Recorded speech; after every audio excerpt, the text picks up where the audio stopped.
שלום, שמי גיורא יבין, והיום יום שני, 4.5.2026. אני שמח לפגוש את דוקטור רמי ארקוש, שהוא דוקטור להנדסה גרעינית, ששירת בשירות סדיר במלחמת יום הכיפורים.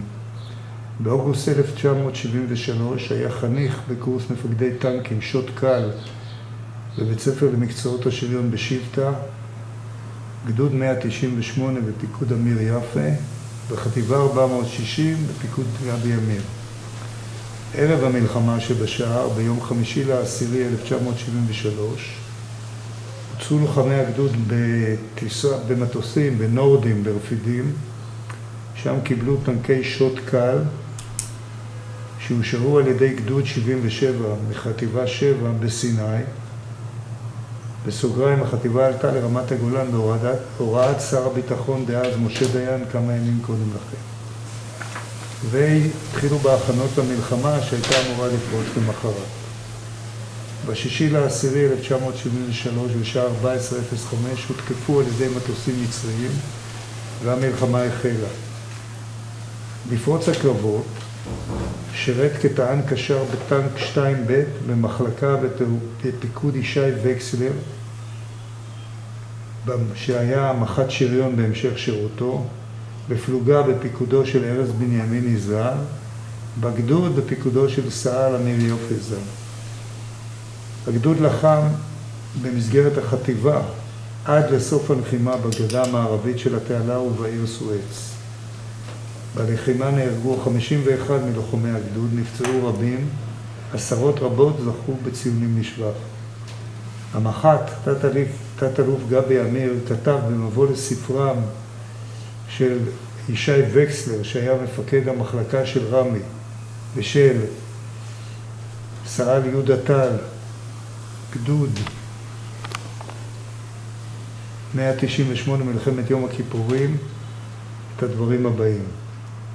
סא"ל אמיר יופי הוביל את חייליו הצעירים שהוטלו לפתע לקרב ועברו את טבילת האש בתנאי לחימה כמעט בלתי אפשריים בשטח לא מוכר, בלילה, בשטח ביצתי ותובעני שהיה מכוסה כולו באש מכוונת ישירה ועקיפה של האויב. מדובר בקרבות ארוכים שנוהלו על ידי לוחמים צעירים ונחושים.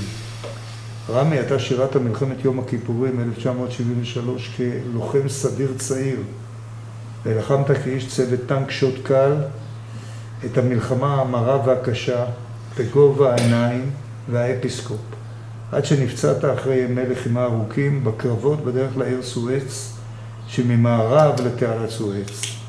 בעיניי יש חשיבות רבה בקבלת סיפור הלחימה ישירות מפי מי שלחם בה בכל ימי המלחמה, מי שראה ושמע והריח אותה, את המלחמה, מטווח אפס.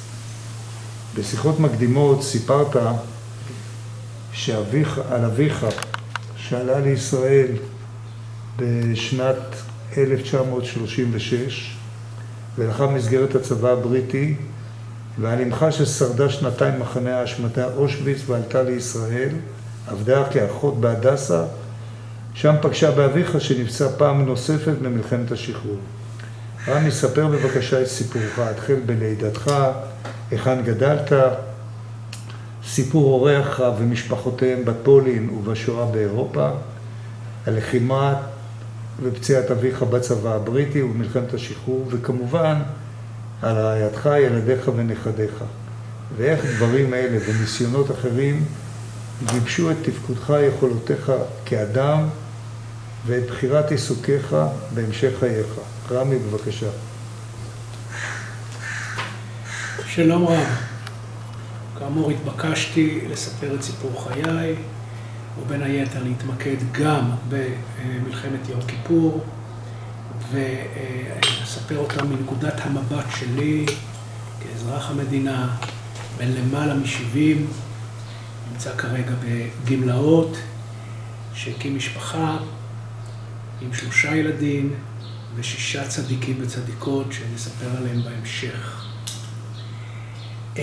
אז כאמור אני יליד פברואר 54, דהיינו אני חגגתי כבר 72, ואשתי בת גילי גם כן, ילידת אפריל 54, ושנינו בני עמק הירדן. נכון להיום אנחנו חיים כבר שנים רבות בבאר שבע, הגענו מהעמק הירוק לבאר שבע, ושם אנחנו מגדלים את הילדים והנכדים. הסיפור שאני אספר זה כאמור מנקודת המבט שלי, פרטית לגמרי, ואין לי שום כוונות מעבר לזה. אני בן הדור השני לשואה ולגבורה, על כל המשתמע מכך. הוריי שניהם ילידי פולין, אבי 36, אמי 25. אבי עלה לארצה בהיותו בתחילת שנות ה-20, ב-36, כסטודנט באוניברסיטת הדסה בהר הצופים. הוא מהר מאוד מצא עצמו כחייל בצבא הבריטי במלחמת העולם השנייה. הוא לחם כאיש צוות אוויר, היה מקלען אווירי ואיש מטאורולוגיה במפציצים בחיל האוויר הבריטי. איזה מפציץ? אתה זוכר? לא זוכר. אני חושב לנקסטר, אבל אני לא בטוח. אני זוכר תמונות מאוד מעניינות ומאוד ייחודיות מהקרבות בצפון אפריקה, סודן, תמונות מסודן, תמונות של מטוסים שהתרסקו. לאחר מכן הוא מאיזושהי סיבה שאינני יודע, הפך להיות בעצם איש חי"ר, לחם שוב במדבר המערבי, מצא את עצמו בפלישה, בנחיתה בסיציליה, שם גם נפצע. אחת מהפציעות, הוא נפצע 4-5 פעמים, וזאת הייתה אחת מהפציעות שלו. ותמיד חזר. הוא איבד אצבע, אני זוכר, וזה בעיקר, אצבע בכף יד שמאל. נגמרה המלחמה, חזר לארץ ומיד התגייס לצה"ל, זה היה כבר צבא הגנה לישראל, אחרי ההנחיות של בן גוריון והקמת המדינה. גם כן המשיך, אני חושב, בשנים הראשונות כאיש חי"ר, בשנים הראשונות באחת מחטיבות החי"ר, מצא את עצמו שוב בהר הצופים, אבל עכשיו כשוטר שעולה ויורד במסגרת אותו הסדר שהיה שם, ושוב במלחמת השחרור נפצע שוב פציעה נוספת ומצא את עצמו בבית החולים הדסה. במקביל, אמי, שהייתה צעירה ממנו כ6-7 שנים, כמובן ששתי המשפחות הושמדו בשואה, להוציא אח אחד של אמי. אין לי כמובן סבא וסבתא, לא גדלתי עם סבא וסבתא. גם מצד האבא? גם מצד האבא וגם מצד האמא, שניהם ילידי פולין, וכאמור רק הוא עלה עוד טרם המלחמה. אתה זוכר מאיזה ערים הם באו? כן, אז את אבי אני לא כל כך אזכור, כי הוא היה מאיזשהו כפר קטן ליד פולין, אבל אמי הגיעה מלודג', מהעיר לודג', לימים. ביתי הצעירה במסגרת הטיולים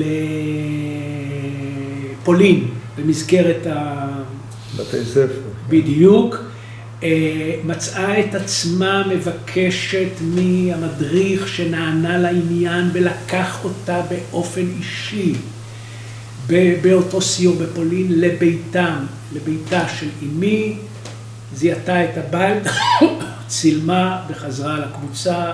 הבית נשאר שלם? כן, כן, כן.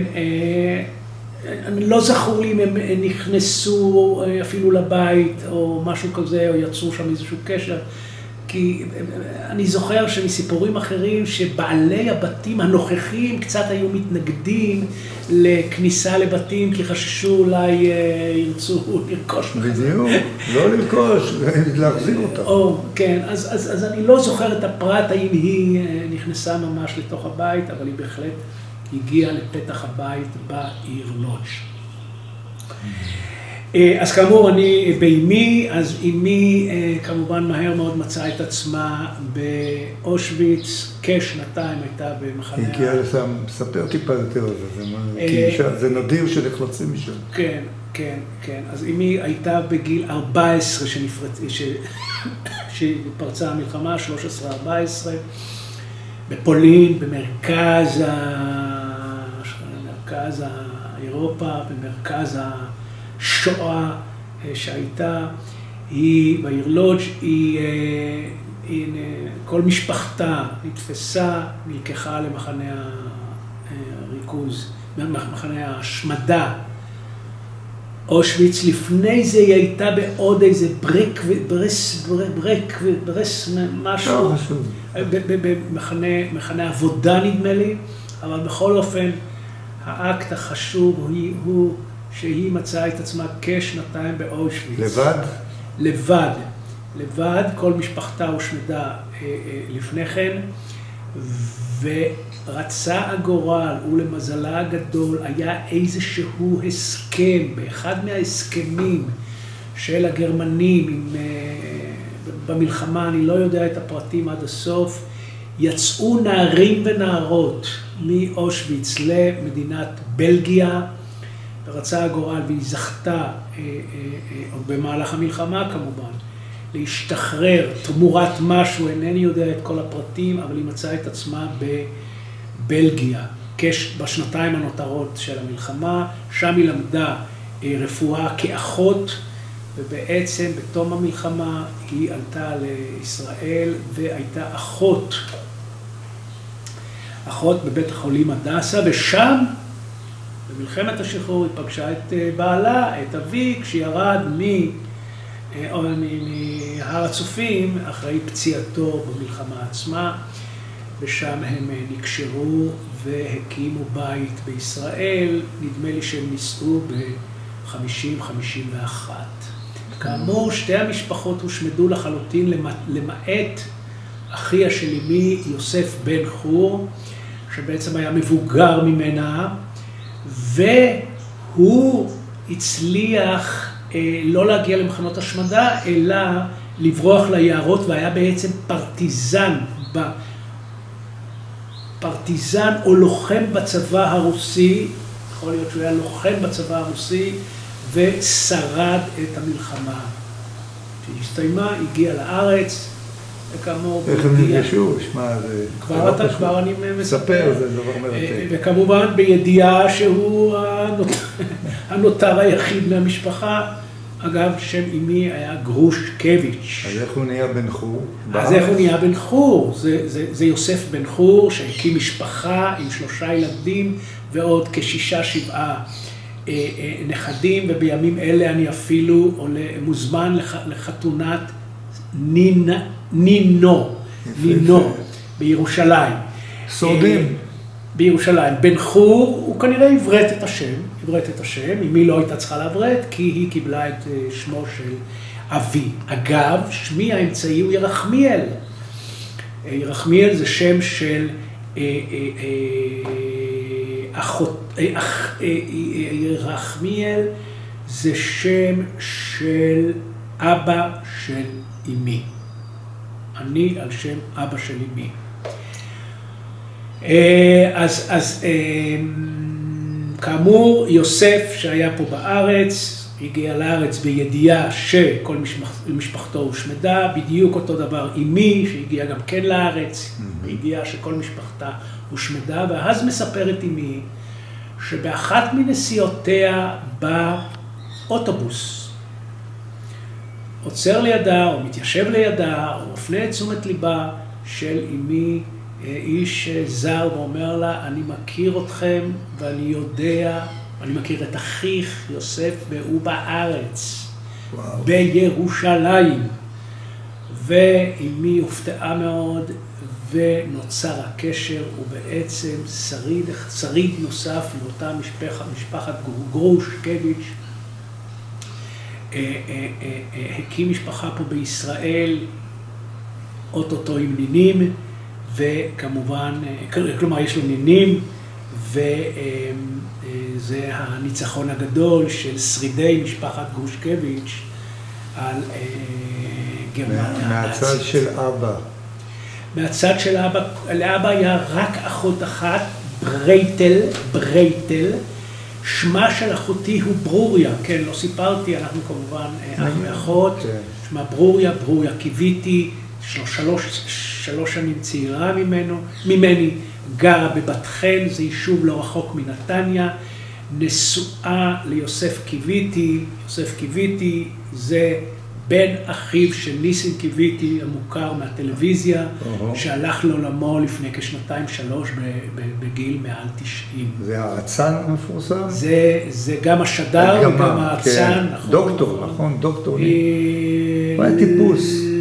לא בטוח שדוקטור, אבל איש משכמו ומעלה. לא יודע, זוכר את האיש הזה, את השם. איש משכמו ומעלה, שמצא את עצמו גם באנגליה, ניסה שם, אני לא מכיר פרטים, אבל היא נשואה לבן אחיו של קיוויתי המפורסם.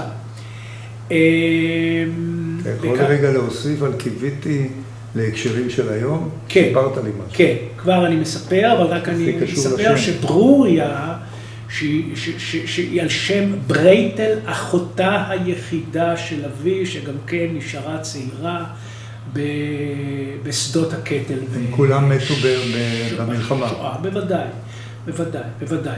וכמובן אין לנו בני דודים, כלומר לא היו לנו בני דודים, כל העולם הזה בכלל לא מוכר לנו, לא בני דודים, לא סבא וסבתא, וכל הדברים האלה זרים לנו, לא זכינו בזה.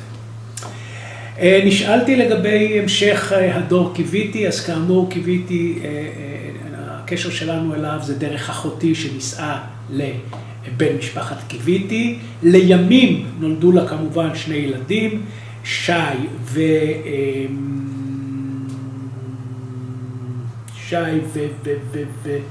והילדה החמודה, שאני אזכר בהמשך. ושי קיוויתי, הבן, הוא ממש בימים אלה, בשנים האחרונות, כמילואימניק, הצטרף לחטיבה 7 כמג"ד במלחמה או סמג"ד במלחמה האחרונה, ותרם את תרומתו במלחמה האחרונה בעזה ובצפון כמילואימניק. אז זה לגבי המשטרה. בחטיבה 7? באיזה גדול? בחטיבה 7. אני חושב שהוא היה תחת מפקדת החטיבה, כי הוא היה בגדוד תספוקת כזה. אני לא מכיר, זה דברים חדשים לי, אז אני לא בדיוק מכיר את הציוותים. זה סוגר את המעגל כמעט, שהטנקים שלקחתם, תמשיך על זה בהמשך. כן, וזה מתקשר באמת על ההמשך. מדינה שורדת, העם הזה שורד. כן. שי ונו, איך קוראים לבת? עוד 5 דקות, זה יבוא. יופי. אז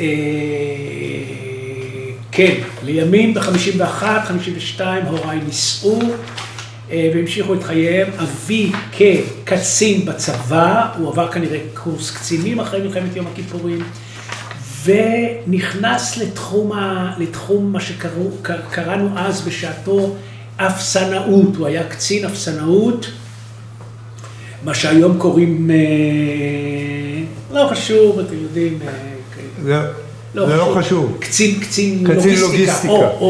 אז אבי היה קצין האפסנאות, ותכף זה יתקשר לכם עם קיבוץ דגניה א', וכאמור אני נולדתי ב-54 בירושלים, בעיר בקעה. בשכונה בקעה, ליד, מי שמכיר, קולנוע תמר, זה אני חושב קולנוע ידוע עד היום, קולנוע שכונתי כזה, מאוד מיוחד, בעמק רפאים, באזור עמק רפאים, מי שזוכר, מי שמכיר את ירושלים.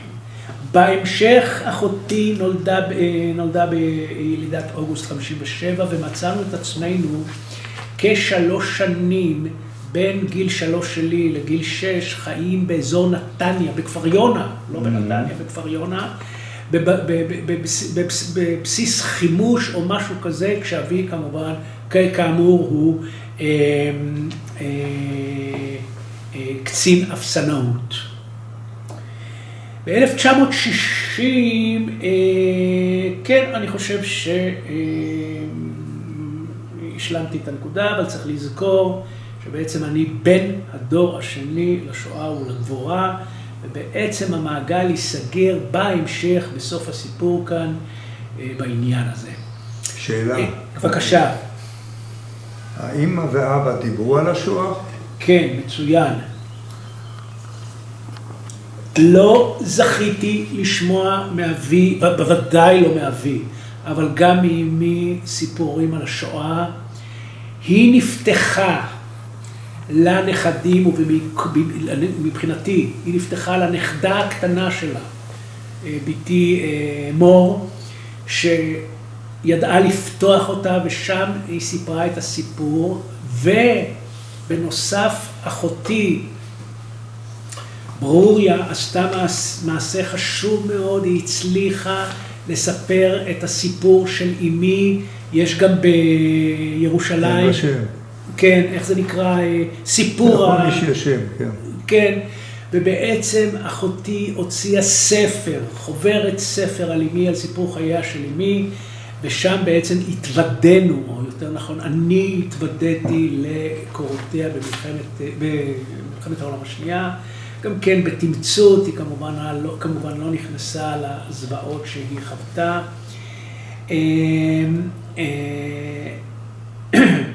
ובעצם לא היו דיבורים על השואה, אבל אני מניח זה לא היה בית שמח, זה לא היה בית של נגיעות. תכף גם תבינו, כי בעצם מהר מאוד מצאתי את עצמי בקיבוץ, אז זה בכלל רחוק מאוד ממשפחה. יפה. כן. שני הוריי כן. ואחותי ברוריה, באחד מהפסלים המפורסמים פה בארץ. כנראה בלוחמי הגטאות, תחזיר אותם? אני חושב שזה בלוחמי הגטאות, אבל אל תתפסו אותי במילה. כן. ילידי אירופה עם השואה, וכמובן זה עבר גם אלינו כך או אחרת.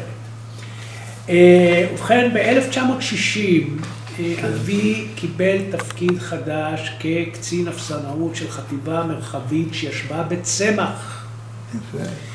וככזה, אנחנו הגענו לקיבוץ דגניה א' בעמק הירדן ב-1960, כאשר אני בן 6 ואחותי בת 3. זאת אומרת, התחלת ללמוד שם, בית ספר, כן. כמשפחה,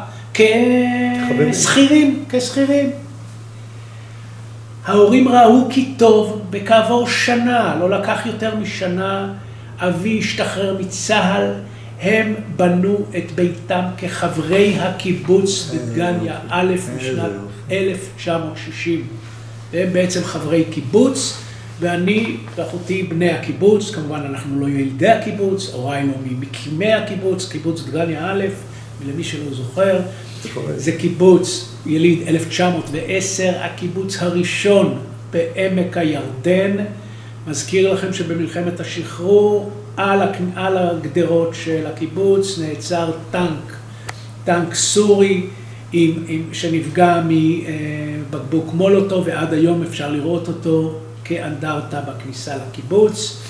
קיבוץ שיצאו ממנו אנשים חשובים, בקיבוץ שכן יצא לוי אשכול, ראש הממשלה השני או השלישי של המדינה, ועוד אחרים, ואפשר להזכיר כמובן את אחד הבנים הראשונים של קיבוץ דגניה, אולי הבן הראשון, אם אני לא טועה, שמו משה דיין, שנולד בקיבוץ דגניה א', ולימים הוא עבר לנהלל, והוא מוכר כמשה דיין, שר הביטחון מנהלל, אבל הוא בעצם אחד הבנים הראשונים של קבוצת דגניה א'. אם הזכרנו כבר את קבוצת דגניה א', ספר באמת קצת על החיים שם. כן, אז אני כבר כבר מספר. אז כאמור, אנחנו הגענו בגיל 6, ובעצם ישר לכיתה א', למדתי שם, בדגניה א' עצמו יש בית ספר המשותף, בית ספר יסודי, שכולל 4, 5, 6 קיבוצים, תלמידים מ4, 5, 6 קיבוצים מהעמק. בעמק יש עוד כמה בתי ספר שאיגדו קיבוצים אחרים, כמו למשל השומר הצעיר, שער הגולן ובית זרע, אז הם לא למדו איתנו, אבל הבית ספר היסודי נמצא בדגניה א', ושם פגשתי לראשונה את אשתי לעתיד, רבקה לריקי, לבית זמיר, שהייתה בעצם, שהיא ילידת קיבוץ מסדה, ושם בעצם למדנו ביחד, ושם נזרע הזרע לזוגיות שלנו, תרתי משמע. קיבוץ, החיים בקיבוץ היו יוצאים מן הכלל מנקודת המבט שלי. איך היה להיות ילד בקיבוץ? איך היה להיות ילד. אז כאמור, תמיד התנועה הקיבוצית נזכרת כלינה משותפת, דהיינו שהילדים גרים מחוץ להורים, וההורים גרים ללא הילדים. לא זה היה המצב בדגניה.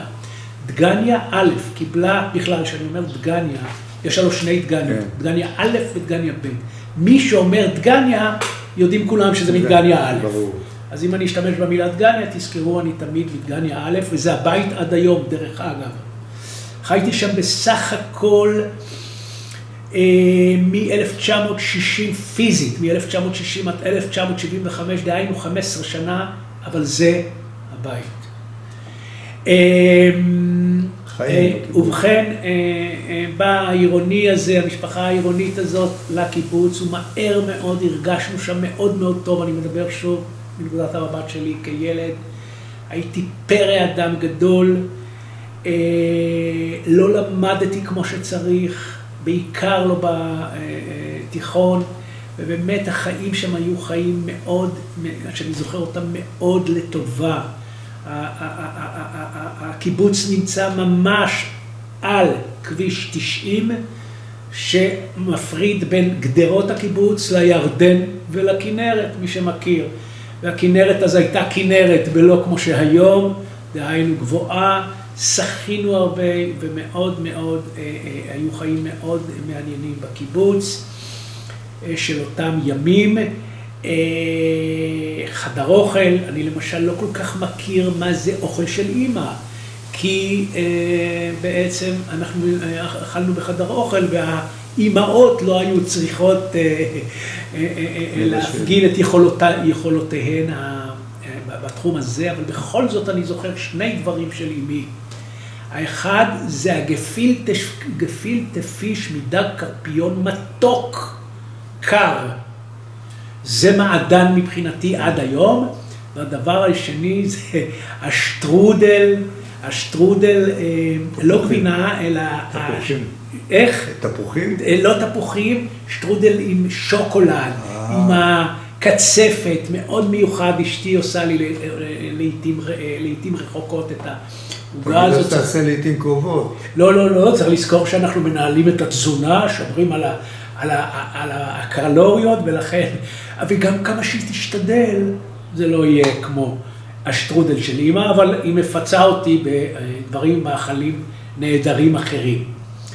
אז גם זאת נקודה שבעצם לא היה לנו מטבח של אמא, אנחנו לא זוכרים את הנושא של מטבח של אמא. דברים מיוחדים שאני זוכר שם, אז כאמור זה היה... ערכים מיוחדים שאתה חושב שהתחילו שם בתפיסה שלך. כן. קודם כל אני חושב ערכים, אני לא יודע אם להגיד אם זה ערכים חיוביים או שליליים, אני אגיד את זה. צריך להבין שבאותה תקופה בעצם היה ריחוק, על אף שישנו בבית, היה ריחוק מההורים. כי חלק גדול מהזמן היינו חופשיים. עצמאים. המטפלות והמורים היו הרבה יותר חזקים לפעמים מההורים בנושא החינוך. זה דברים שאני זוכר אז, ודאי הדברים היו יותר קיצוניים באותם קיבוצים שהילדים בכלל ישנו מחוץ להורים. לא זה היה המצב בדגניה. כלומר, היה איזה ריחוק, יכול להיות שכמובן מלחמת העולם השנייה ומה שהם ספגו גם כן הוכיח את הדברים או הביא לידי כך. מצד שני זה היה החופש הגדול. החופשה, לא הייתי צריך להגיד, כלומר, לא היה בעיה להסתובב בקיבוץ והחברות הגדולה והמכנסיים הקצרים, והנעליים, וההליכה היחפה. היה מאוד חופשי, מאוד מיוחד. אני לא יודע להגיד האם זה לחיוב או אם זה לשלילה או איך זה השפיע, אינני יודע לקשור את כל הדברים, אבל בהחלט זאת הייתה תקופה מאוד טובה מבחינתי. סתם לדוגמה, לא זכיתי פעם אחת, כמובן רק בגללי, לשבת עם אבא שלי או עם אמא שלי על שיעורי בית. כי הייתי אדם, פרא אדם, תרתי משמע, אבל לעומת זה, אבא שלי ישב עם אחותי ולימד אותה, או ליווה אותה בשיעורי פסנתר. זאת אומרת, היא רצתה. כי נכון, בדיוק, כלומר, יכול להיות שהשם בכלל בי ולא בהורים שלי. לא, זה לא קשור בהשם, זה אופי. אופי, או. ובהחלט אבא שלי ליווה את אחותי, באמת עשה דברים גדולים. מאיפה הוא ידע מוזיקה? מאיפה הוא למד לנגן? לא, הוא לא היה מורה, הוא ליווה אותה. אבל נדמה לי שאבא שלי, כן, אתה צודק, אבא שלי ניגן בכינור. באחת המלחמות הוא איבד את האצבע הזאת, וכמובן שהכל כבר היסטוריה מבחינת הניגון, אבל נדמה לי כמה שזכור לי, אבי ניגן בכינור, כלומר כנראה הכישרון של הבת בא מהאבא, של אחותי, כן? בא מהאבא. בכלל, אני חייב לומר שחוץ מאחותי, אני כמובן לא קשור, לא נגעתי במוזיקה, זה לא אומר שלא יכולתי לגעת, אבל לא נגעתי. גם ילדיי לא ניגנו כל כך, לא ניגנו, על אף שאשתי שרה, ואחותה שרה מאוד יפה, בטובה שהלכה לעולמה לא מזמן, היא שרה במקהלת הייחוד. הייתה איזו מקהלה מאוד גדולה, אולי היא קיימת עד היום, והיא הייתה חברת המקהלה הזאת. אני מבקש לקדם טיפה. עברת לתיכון, למדת בתיכון, תספר קצת. לא, על תיכון, כן, הגענו לתיכון. אז בתיכון בעצם הייתי רשום, כן. הגענו לכיתה ח', אז כמובן שם נפרדו דרכנו שלי ושל אשתי הנוכחית שהייתה כחברה של אותם ימים. היא הלכה לבית ספר, בית ירח, שזה בית ספר תיכון עיוני, ועשתה חיל שם. אני לעומת זה הלכתי לבית ספר מקצועי עמל, ובעצם רק הייתי רשום שם. לא למדתי, הייתי פרא אדם גדול. אז מה עשית? ומה עשיתי? גידלתי. עבדתי בחקלאות, תכף נגיד מאיזה מילה על החקלאות. פיתחתי איזשהו... תחזיק לי את התמונה רגע, שנראה, זה אתה? מי זה? זה אני ממש, פיתחתי את נושא גידול סוסים ורכיבה על סוסים. עוד שנייה, אני רוצה למרכז את הזה, תמונה טובה. אני רוצה גם סטילס אחד.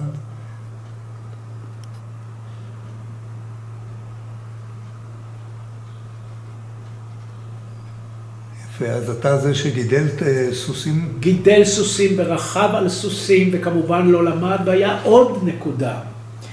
החופש הזה שאני זוכר אז בקיבוץ לפני אני יודע, 60 שנה, בעצם אפשר לנו, אתם מכירים את המושג לסחוב, אתם יודעים מה זה לסחוב? זה פשוט לגנוב, אבל אצלנו זה היה לסחוב מהמכולת, לסחוב מהאקונומיקה, ולא תפסו אותי. וכמובן לא תפסו אותי, ולגנוב רכבים ולנהוג בגיל 16 ו-15.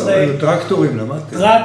על טרקטורים למדתי דווקא לנהוג, ושם הייתה המוטיבציה הגדולה שלי, הייתי בהחלט מין סוג של עבריין של אותם ימים, כמובן לא עבריין במובן בוא נגיד ככה, בגלל שחיית בחברה סולחת, כי אם היו מתרכזים עליך, היו מכים אותך, היו תופסים אותך. נכון, ובעצם הרשינו לעצמנו דברים שאני לא חושב שיש את זה היום. כן, ולא שכחתי, בעצם אני בא מקיבוץ, קיבוץ של אותם ימים, אז כמובן זה חקלאות. מה עבדת? מה? היה סידור עבודה. היה, כן, אני מזכיר לכם, באותה תקופה יכול להיות שזה עד היום, פעם בשבוע אנחנו הולכים לעבוד. במהלך הלימודים, כמובן שבחופשים אנחנו עובדים חופשי, אז בעצם ההשכלה שלי בחקלאות היא במדגה. עבדתי בבריכות הדגים בדגניה א' במשך כל מהלך ומאהבתך לקרפיונים. יפה מאוד. אני גם בן דגים, פברואר. יפה. אני גם עושה דגים מרוקאים טובים מאוד. טובים צריך מאוד. להזמין אותנו פעם. כן, נכון. אז בעצם ההשכלה החקלאית שלי זה המדגה בדגניה א', שאיפה שהוא ב-74-75 הוא הופסק כתוצאה מעלייה גבוהה מאוד במחיר המים לחקלאות, ובעצם מאז אין בריכות דגים, אבל זה כל ההשכלה בתחום החקלאות שלי. הגענו כבר לסוף התיכון. כן, לסוף התיכון, לא בדיוק, אז כאמור, בתיכון לא למדתי, אבל בשנה האחרונה של התיכון, הבינו שאין מזור לילד הזה בבית ספר המקצועי עמל בעמק הירדן, ואז שלחו אותי לבית ספר, אתם יודעים מה, למוגבלים, נקרא לזה ככה, נעורים. הדסה נעורים. הדסה נעורים של אותם ימים. הייתה פנימייה, נכון? הייתה פנימייה, אתה צודק בהחלט, של מקצועות טכניים, תכף תראו כמה זה קשור גם להמשך בצבא, ובעצם אני יזמתי והלכתי ללמוד שם מכונאות ציוד מכני כבד במהלך שנה אחת בנעורים. והייתי התלמיד הכי טוב שם, כי באים בדרך כלל כל המפגרים וכל הבעייתיים, ושם דווקא גיליתי את עצמי, והייתי תלמיד מאוד טוב, ומאוד עניין אותי, מכונאי, ציוד מכני כבד, D9, D8, אתם זוכרים, בבאגרים וכולי, ובעצם הבית ספר אמור היה להסתיים איפשהו בנובמבר, דצמבר 72. לעשות בחינות ולהצליח בהם, ובעצם להתגייס להנדסה כמכונאי צמ"ה. אבל מסלול ישיר. מסלול ישיר. אבל בי כבר אז, או לפני זה, עוד אנקדוטה אחת. בסוף י"ב, כשאני בעצם עדיין לומד, איפשהו ביולי, שאני בעצם לומד בנעורים, במקביל כמובן קיבלתי גיוס באוגוסט 72. ראשון באוגוסט 72 אמור הייתי להתחייל, אבל מכיוון שנעורים, הקורס שלי, מכונאי צמ"ה, היה צריך להסתיים בדצמבר, הייתי צריך להאריך את הגיוס לדצמבר. אבל איפשהו ביולי, כל 6 הבנים של כיתה י"ב, בכלל הכיתות שלנו היו קטנות, המחזור שלי 6 בנים בי"ב בדגניה א', עבדנו תקופה ארוכה בגיוסים עבור כסף, וקיבלנו עבור זה כמובן תשלום בתוך הקיבוץ, במטרה לעשות טיול של מספר בימים, כשהזכרנו 2 פולקסווגנים חיפושית, עם 2 אחים, שאחד מהם היה מ"פ בשריון שהשתחרר, שמו ישראל בן יעקב סרול, מי שנתקל בשם הזה, וביחד עם אחיו, 6 בני ה-17-18, עשינו 6-7 ימים טיול בסיני של אז, דגניה, אילת,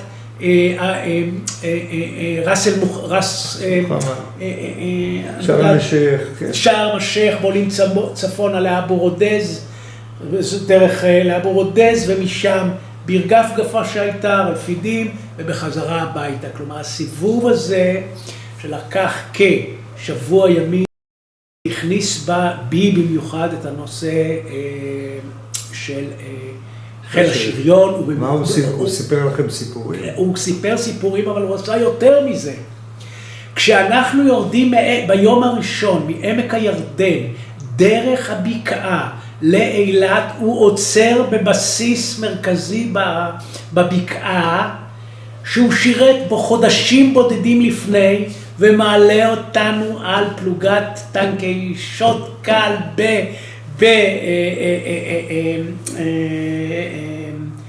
בבקעה, אני מזכיר לכם את מלחמות הבקעה, קצת ליד, לא רחוק מבחינת הזמנים, ושם בעצם, אני חושב, נולד לראשונה הניצוץ הזה של שריון, ובמיוחד טנקי השוט באותם זמנים. היו לנו 2 טנקים, היו יותר נכון 3 טנקים, היה 4 טנקים, היה השרמן הוותיק, היה ה-MX-13, נדמה לי, אבל הם שניהם היו רק בחטיבות המילואים, והמגח החדש יחסית, טנק אמריקאי, מגח M48, והשוט קל, שהוא בעצם הסבה של שוט מטאור, מנוע בנזין, שהוסב למנוע דיזל. ובעצם עשיתי מלחמה גדולה כדי להישאר בגיוס של אוגוסט 72, במטרה א', להתגייס מוקדם לצבא, ב', להיכנס לנושא השריון ולברוח מההנדסה ששם אני מיועד, ובאמת הצבא הלך לקראתי וגם בית ספר נעורים הלך לקראתי, ואפשרו לי לגמור מוקדם יותר את השנה הזאת, מצד אחד להתגייס ומצד שני לעשות את בחינות ההסמכה הסופיות מאוחר יותר. במכוני החסמה, כן. בדיוק, אבל כמובן זו היסטוריה רחוקה, היא תכף תפגוש אותנו, תכף תראו. ובעצם התגייסתי ב-1972, אוגוסט 72, לשריון. בעניין הזה אני רוצה לספר, אני רוצה לספר ולהזכיר כבר את החברים הראשונים שלי. רצה הגורל ונתקלנו, היינו שם חבורה של 4-5 חברים. קובי פאר, אריה טאובנפלד, חבר נוסף שאני לא אזכור את שמו, אנוכי ואיש יקר בשם אייל רז, זיכרונו לברכה. משום מה נפגשנו חמישתנו כקבוצה, ואיכשהו הצלחתי להעביר להם את החיידק, כולם דרך אגב עירוניים, הצלחתי להעביר להם את החיידק, כולנו בשריון, בואו נלך לשוט, השוט זה טנק יותר טה וכולי וכולי. איך בכלל הצבא דיבר איתכם? סיפרו לכם דברים, התגייסת. לא. דיברת את הבקו"ם, הרי זה מטחינת בשר הייתה. נכון, אבל צריך לזכור שהבני הקיבוץ באותם שנים באו עם מידע מהחברים מלמעלה. כן. ולכן כשאני באתי לשריון ואמרתי, אני רוצה טנק שוט, אני ידעתי בדיוק על מה אני מדבר. ואיכשהו, יכול להיות שגם הם היו קצת קרובים לזה, אבל היינו קבוצה של 5 חברים שדרש וקיבל גיוס לטנקי שוט קל. מצאנו את עצמנו בטירונות ברפיח, מי שזוכר. אז כאמור, אנחנו באוגוסט 72, אני מוצא את עצמי בטירונות שריון ברפיח, ביחד עם עוד קבוצה של חברים שהתכנסנו ביחד, והמטרה שלנו להגיע למקצועות שוט. ואומנם כך היה, הזיכרונות שלי מרפיח הם לא, אין לי משהו מיוחד, זה היה היכרות עם באמת שאר עם ישראל, קיבוץ, על כל המשתמע מזה.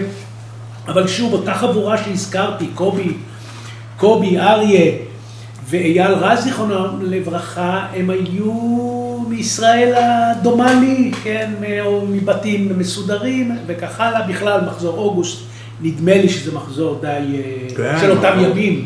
לא מחזור מאי כמובן. לא מחזור מאי של אותם ימים. וכך התקדמנו, סיימנו את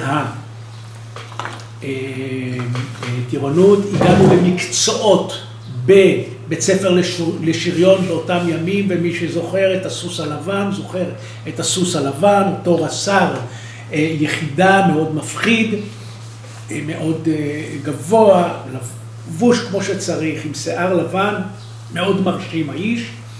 אני הלכתי ומצאתי את עצמי בקורס של טען קשר, שבעצם המפקיד שלו התפקיד העיקרי שלו כמובן זה לסדר את הפגזים, את כל הנושא של החימוש ספר קצת על הטנק. המיקום, יש לך פה צילום של טנק. כן. תרים כן. אותו, כן. תכוון אותו לכיוון כן. המצלמה הנה, ותספר הנה לי. המצלמה. עכשיו אני אעשה זום. וספר על הטנק. אז זה, מה שאנחנו רואים עכשיו זה טנק שוט קל, שרואים את הנהג במרכז למטה בטובה. זה תמונה מההתשה ברמת הגולן ב-1974. אנחנו נגיע לזה, כאשר אנחנו רואים את הנהג, רואים את המפקד עומד בצריח בצד ימין, זה אנוכי.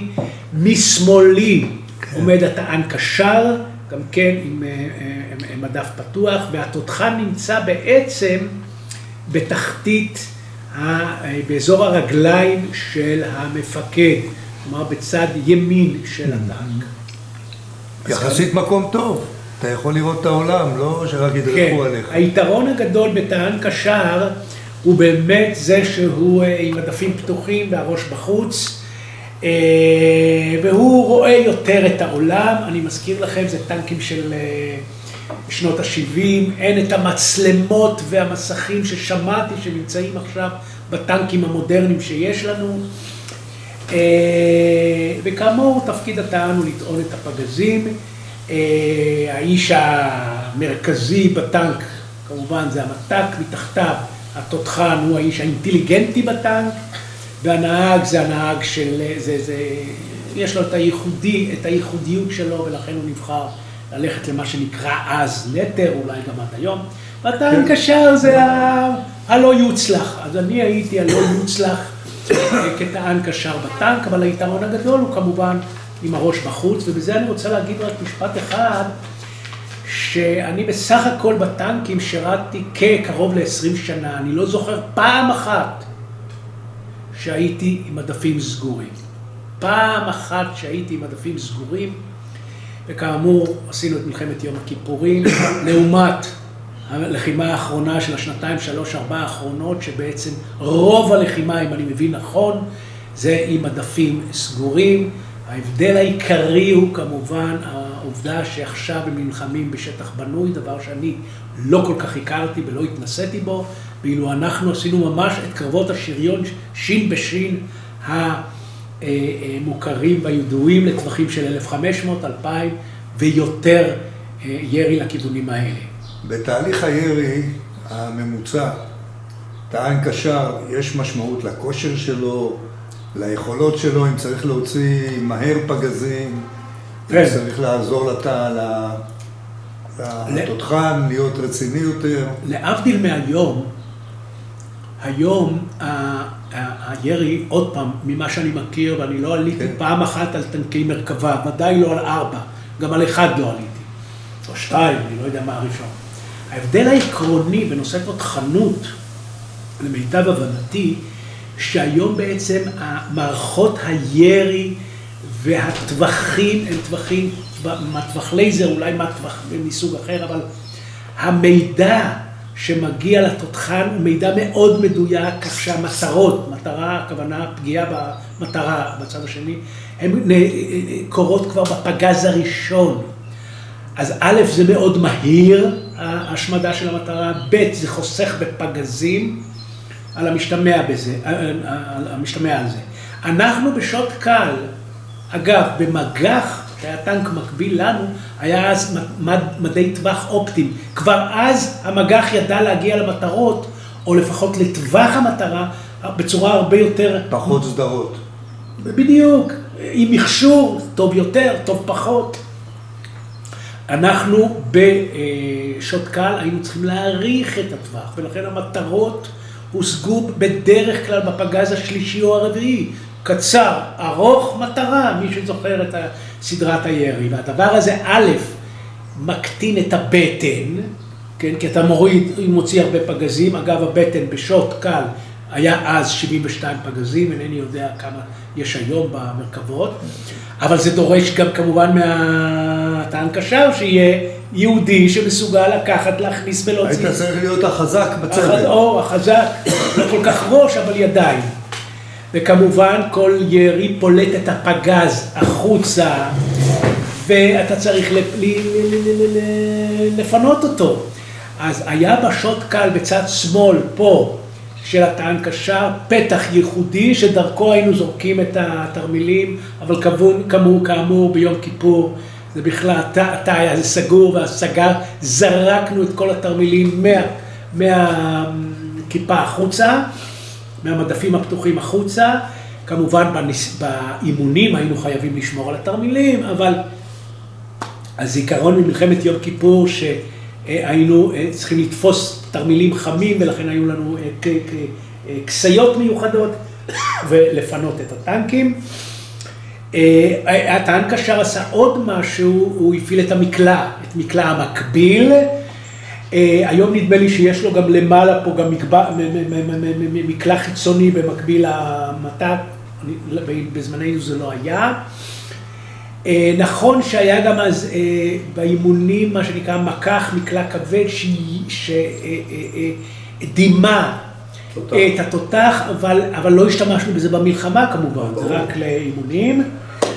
והיה גם טנק קשר, אבל הקשר כמעט ולא היה רלוונטי, כי כשהיית בטנק של מתק נניח, היה לך רשת אחת, וזהו, אולי אם היית בטנק של מח"ט, היית צריך לשחק כל הזמן ולהביא רשתות כדי לדבר עם ה... לא, הייתה לכם גם, לא, הייתה רשת פנים והרשת של הפלוגה, אני מניח. כן, אבל זה רשתות קבועות שאתה טנק פשוט. שאתה טנק, נניח אתה טנק קשר אצל טנק מח"ט, אז המח"ט מדבר בכמה רשתות, אז הוא כל פעם צריך להביא... גם מג"ד וגם המ"פ. נכון. ומפקד האוגדה, אז יכול להיות ששם יש מושג יותר משמעותי למילה קשר, טנק קשר. ערוץ חירום חשן, אתה הכרתם? כן, ערוץ חשן, אני זוכר, אני לא זוכר כבר את המספר שלו. אתה לא זוכר. לא, אבל נכון. אז זה טנק קשר, אבל יש לי כמה סיפורים קטנים לספר חשובים. ספר. קודם כל, אחת המטרות של היום הזה, של ההרצאה, של הסיפור הזה, הוא להזכיר את אלה שאינם. אז אני מבקש כבר להזכיר עכשיו את אייל רז. אייל רז מאותה חבורה, שהיינו 5 אנשים, איש יקר מחיפה, שהגיע לקצונה, ולימים איפה שהוא במילואים שלו הוא עבר את מלחמת יום כיפורים, שרד את מלחמת יום כיפורים, ואיפה שהוא בתחילת שנות ה-80 בהיותו במילואים בבקעה, הייתה התקלות, הוא היה אז כאיש חי"ר, הוא עשה איזה בט"ש, הייתה איזו התקלות ככל הידוע לי, עם מחבלים שבאו מאזור ירדן, הייתה הסתערות והחבר נפגע מאש כוחותינו עם שטף דם בתוך הגוף, דבר שאי אפשר היה כנראה לעצור, ונפל. אני יודע שהוא הספיק להתחתן ונולדה לו בת, למיטב ידיעתי קוראים לה נטע לי, לא זכיתי להכיר אותה. מי עוד היה שם? אני לא יודע.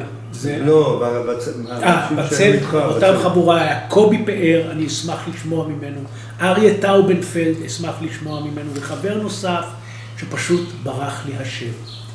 אנחנו לימים נפגשנו ביחידות המילואים, לפחות חלקנו, אבל זאת הייתה חבורה ראשונה שפגשתי, כאמור, באתי מעמק הירדן, באתי מהקיבוץ לישראל האחרת, ושם הכרנו גם את האנשים מהבתים הטובים וגם את האנשים בבתים הפחות טובים.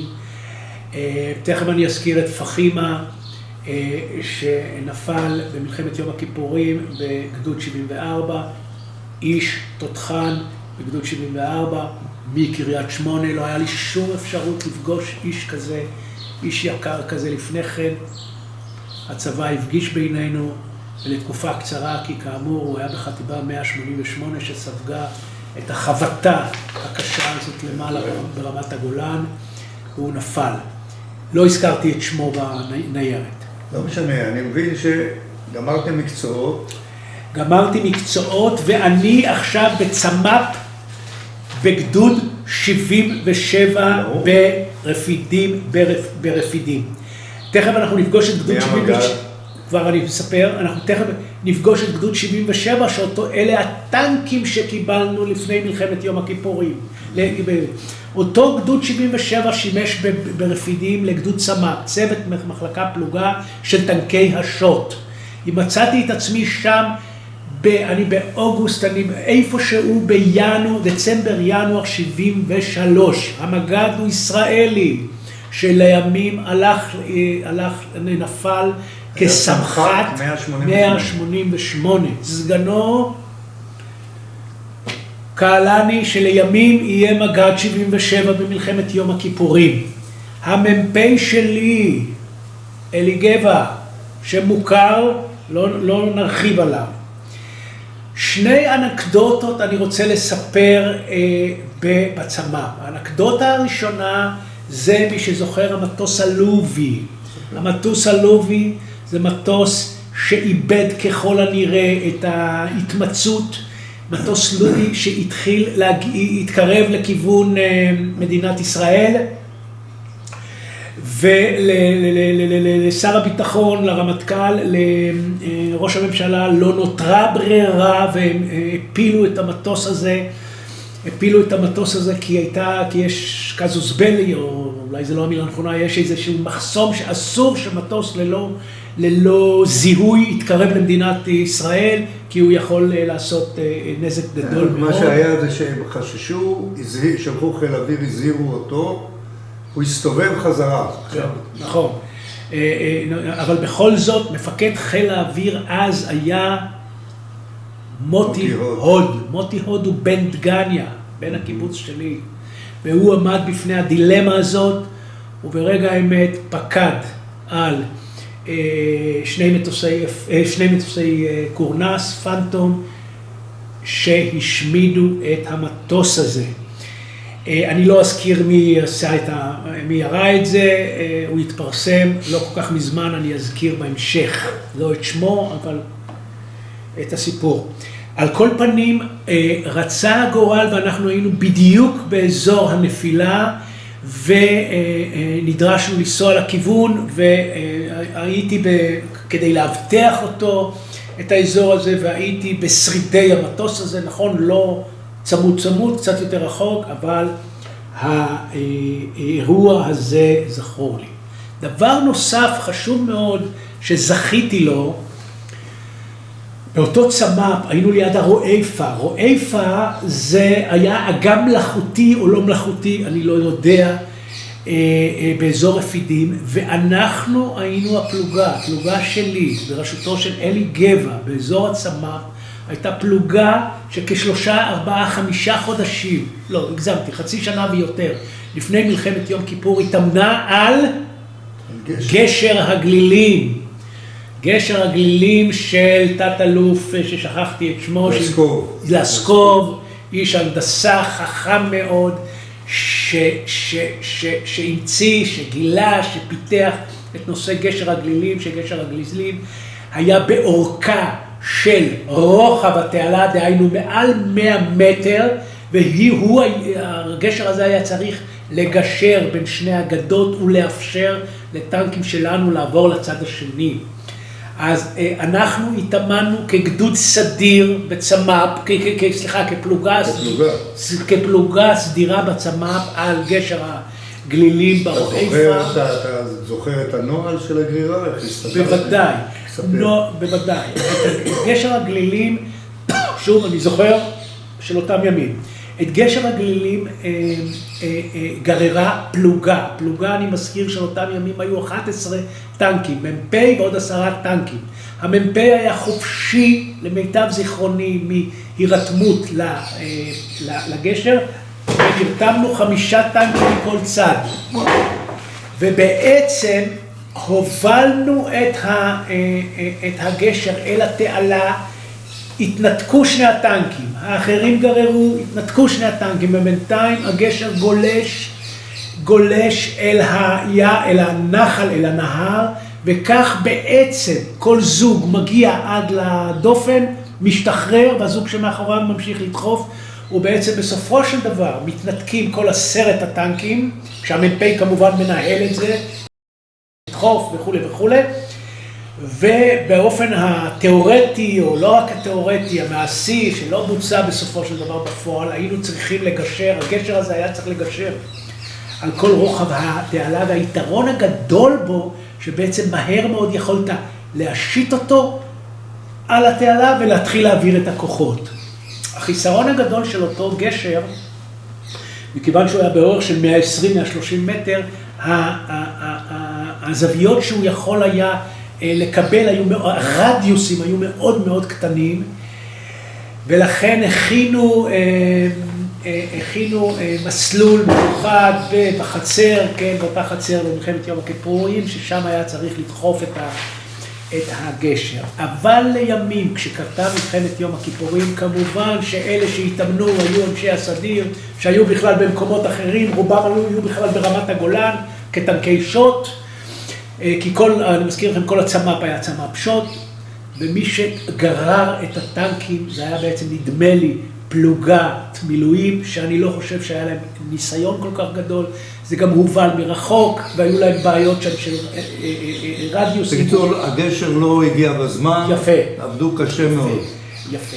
ואני זכיתי לעבור בסופו של דבר את הגשר עם תמסכים, אבל נגיע לזה בהמשך. אני רואה בהיסטוריה שלך, כן, תמשיך את זה, בסדר. בשיידר. אז אני במאי 73, אז בעצם כשגמרתי את הצמ"פ הייתי באפריל 72. סליחה, אפריל 73. בדרך כלל החיילים הטובים באותם שנים עברו ישר לקמ"ט. כן. מכיוון שאני הייתי חייל פחות טוב, העבירו אותי, אני לא הצלחתי להגיע לקמ"ט, עם יד, אלא עברתי לגדוד, לאיש צוות בפלוגה מבצעית בחטיבה 188, גדוד 74, פלוגה ו' אצל המ"פ אווירוניס, שביום הראשון, ביום השני של מלחמת יום כיפור, גם הוא נפל. והייתי 3 חודשים ברמת הגולן, בגדוד 74, היה מעניין מאוד. מהמח"ט אתה זוכר? המח"ט, הכל מגיע למג"ד. המג"ד הוא כמובן תת-אלוף לימים יאיר נפשי, שכולנו מכירים, לוחם גדול ואמיץ שקיבל אות העוז, ומעליו היו 2 הג'נטלמנים החשובים, דוד ישראלי כסמח"ט, בני קצין כקצין אג"ם, ויצחק בן שוהם המח"ט, שהיה נדמה לי תקופה קצרה, למיטב זיכרוני ישראלי ובן שוהם היו פחות מחצי שנה. שניהם נפלו ביחד עם בני קצין היה קצין האג"ם אצל המח"ט באותו טנק, שניהם נפלו ביום השני או השלישי בלחימה על נפח, ובעצם כל החטיבה הזאת התפרקה. ובכן הייתי 3 חודשים בגדוד 74, מאוד רציתי לחזור, להמשיך לקצונה ולפיקוד וכו', ונאותו, והלכתי, כעבור 3 חודשים חזרתי לקורס מפקדי טנקים, מה שאנחנו קוראים בסוגריים, קמ"ט, והצטרפתי לבני מחזור נובמבר 72.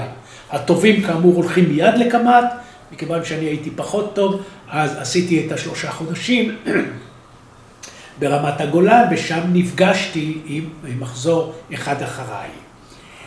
זאת ההזדמנות, אוקיי, אז את הקמ"ט. קמ"ט היית בשבטה. קמ"ט הייתי בשבטה, תכף נספר יותר, אבל לקמ"ט הגענו 2-3 בסך הכל מרמת הגולן. כי כאמור, כל הטובים באים ישירות, והפחות טובים באים אחרי. רצה הגורל, ואני שם פגשתי את שרגא רג'ינסקי. שרגא רג'ינסקי ואני התחברנו, והלכנו ביחד לקמ"ט. כמובן, הוא בא מרעננה, מין אנגלו-סקסי, ואם אני טועה, אז אני טועה, אבל בעל השכלה, מנומס, עם השכלה, ובא פרא אדם מעמק הירדן, אבל נוצר בינינו קשר גדול, והיינו ביחד בקמת. הוא נפל ביום הראשון של מלחמת יום הכיפורים, ביום א' או במוצאי שבת, כמו ביום שבת, והוא מרעננה. ואיפה הוא נפל? הוא נפל באזור מפרקת, ואני מבקש להזכיר, כן. שרגא, לימים נודע לי. שתי קצת.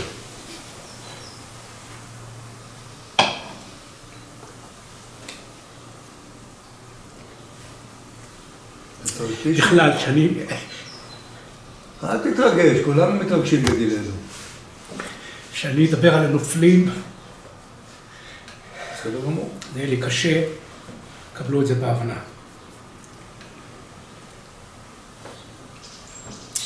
אז כאמור, הגעתי ביחד עם שרגא רז'ינסקי מרעננה לקורס מת"קים, וביום הראשון הוא נפל. לימים נודע לי.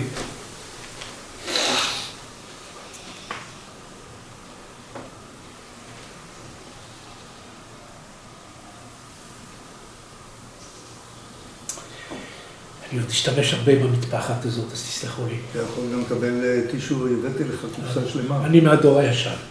טוב, אתה באמת ג'נריישן. לימים נודע לי שהוא אחיו הקטן של פרופסור מרדכי רביד. פרופסור מרדכי רביד היה שנים מנהל בית החולים לקשישים. באזור תל אביב, אני לא זוכר בדיוק. זה נקרא בית חולים רעות. מנוחה, לא... לא מנוחה. לא, רעות. רעות. אוקיי. אתה מדבר כאן, ביד אליהו. אני לא יודע להגיד לך, זה בית חולים לקשישים. זה בית חולים שיקומי. או שיקומי. שיקומי זה רעות, בתל אביב, עכשיו... אוקיי, מרדכי רביד, פרופסור מרדכי רביד. כן, הוא ודאי, הוא אדם מוכר. רק בימים אלה הוא כתב משהו לגבי, הוא היה בקשר גדול, הוא טיפל בחרדים והוא סיפר משהו רק בימים אלה בעיתונות על תרומתם במרכאות של החרדים למדינת היהודים. במרדכי רביד לא הספקתי, לא זכיתי לדבר איתך, אבל אם אני אזכה, אני אספר על שרגא. ובכן, אנחנו באוגוסט 73, קמת שוט קל בשבטה. אני מוצא את עצמי שם ביולי-אוגוסט, בשבטה, עושה קורס מפקדי טנקים עם חברים חדשים מנובמבר, בכלל נובמבר של אז, גיוס נובמבר, זה כולם עירוניים, רובם מתל אביב, בעלי השכלה גבוהה, רהוטים מאוד, לגמרי שונים ממני, אבל אני התקשרתי שם גם כן לקבוצה הזאת, לא הייתי איתם בקשר, כי כאמור באתי קצת יותר מאוחר, אבל עשינו ביחד את הקורס, וביום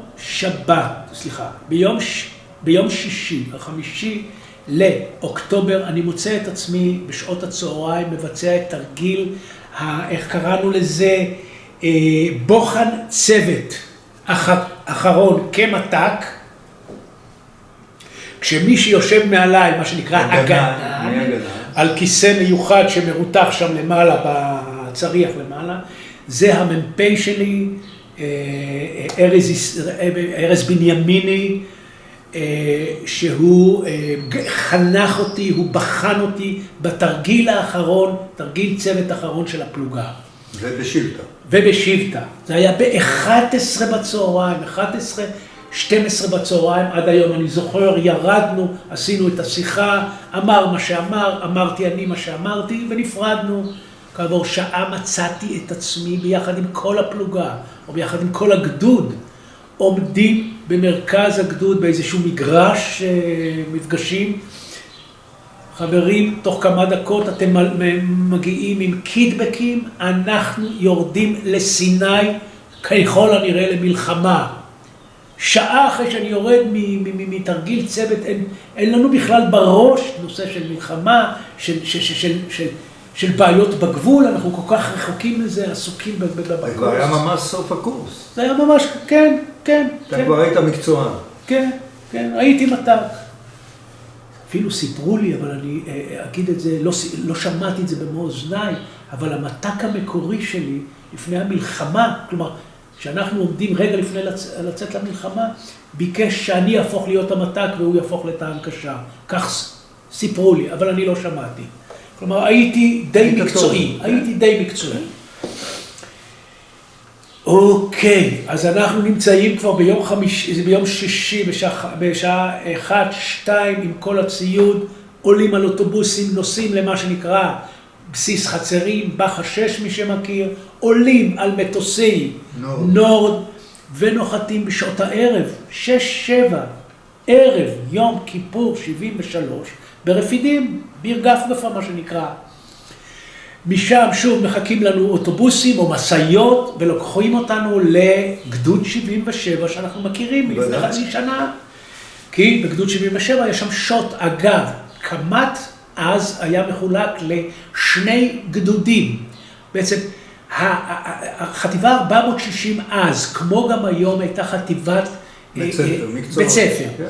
בזמני היו 3 גדודים. היה גדוד קק"ש שהכיל פלוגת שוט ופלוגת מג"ח, גדוד נוסף 196 שהיה גדוד קמ"ט מג"ח שפיקד עליו מצנע, המפורסם, האלוף מצנע, וגדוד 198 קמ"ט שוט עם 4 פלוגות, עם 3 פלוגות שפיקד עליהם סגן אלוף אמיר יופה, זיכרונו לברכה. אז אנחנו מוצאים את עצמנו ב-6-7 בערב, 8 בערב, בבסיס גדוד 77 ברפידים, מקבלים טנקים. אני מזכיר לכם שהטנקים באותם ימים לפני מלחמת יום כיפור היו מזוודים, אבל ללא תחמושת. לא הייתה עוד השיטה של אחסנה יבשה, כן. אבל המשמעות היא שהיינו צריכים לנסוע אל הבונקר לחמש את הטנקים, לזוות אותם עוד פעם וכולי. עבדנו כל הלילה, עבדנו קשה, בהתכוננות, הבינונו שהולך משהו רציני להיות, ככל הנראה לא קיבלנו שום פרטים. זהו, מישהו התקן אתכם? לא. דבר איתכם? לא מהם. מה עם אוכל? אמרו לכם שמותר לאכול? כן, אמרו לנו, חברים, יש מנות, אז באותם ימים היו מנות קרב יבשות מאוד, בטנקים, ואושר לנו לפתוח את המנות ולהתחיל לאכול. אני זוכר שמצאנו את עצמנו בבוקר, אחרי שגמרנו את הכל, נעים קצת החוצה, מתפזרים במדבר, מסביב רפידים, מתחת ליאבה, היה שם ברפידים יאבה, איזה מין הר גדול של חיל האוויר, שהוא משמש לפיקוד. נקודת בקרה אווירית. נקודת בקרה אווירית, יאבה שכמובן הייתה הראשונה שהופצצה ב-1405, ואנחנו למרגלותיה, וברגע שזה קרה, תזרקו את הרשתות ותנוע על שרשרות לתעלה. קיבלתם פקודות בקשר, הפקודה הייתה מאורגנת או... מי נתן לך את הפקודה בקשר? המ"פ או תראו, אני הייתי בטנק גור, אז הרשת שאני שומע זה רק את המ"פ, ולכן שמעתי מהמ"פ. אנחנו נעים. הוא נתן הסברים, כי אתם קורס, אתם לא חיילים רגילים. אני לא חושב שהיו הסברים, אני רוצה להגיד לך שאני חושב שגם הוא הופתע. אני חושב שגם המג"ד הופתע, ותכף תבין למה. הביצות, אני מזכיר לך, שהזכרת. המעניין היה שלא רק אנחנו לבד נסענו, נסעו לידינו גם המג"חים, אבל השוטים, אני מזכיר לכם, היה עם זחל מפלדה, והמג"חים זחל מגומי. אז באותם רגעים, באותם שעות ראשונות, מג"ח ייסעו על הכבישים, והשוטים נוסעים על דרך האפר, בסמוך. זה לקח זמן, נדמה לי שבסוף עברנו לאספלט, אבל אם כן זה היה כעבור כמה שעות. כלומר, לקח זמן שאנחנו נסענו על הזחלים. המג"חים רצו קדימה. רצו קדימה. מאיפה הם לקחו את הטנקים? אני לא יודע להגיד לך. אבל הם היו גדוד שלם. כן, אני חושב שזה היו המקבילים לנו, אנשי קמת מג"ח, אבל אני לא בטוח, אני לא יודע. אבל אני לא סתם מתעכב על העניין הזה. חברים, אנחנו יצאנו 44 טנקים מרפידים, היינו 4 פלוגות, היינו 3 פלוגות של שוט מקורי, שוט... נטו. לא, שוט קל. כן,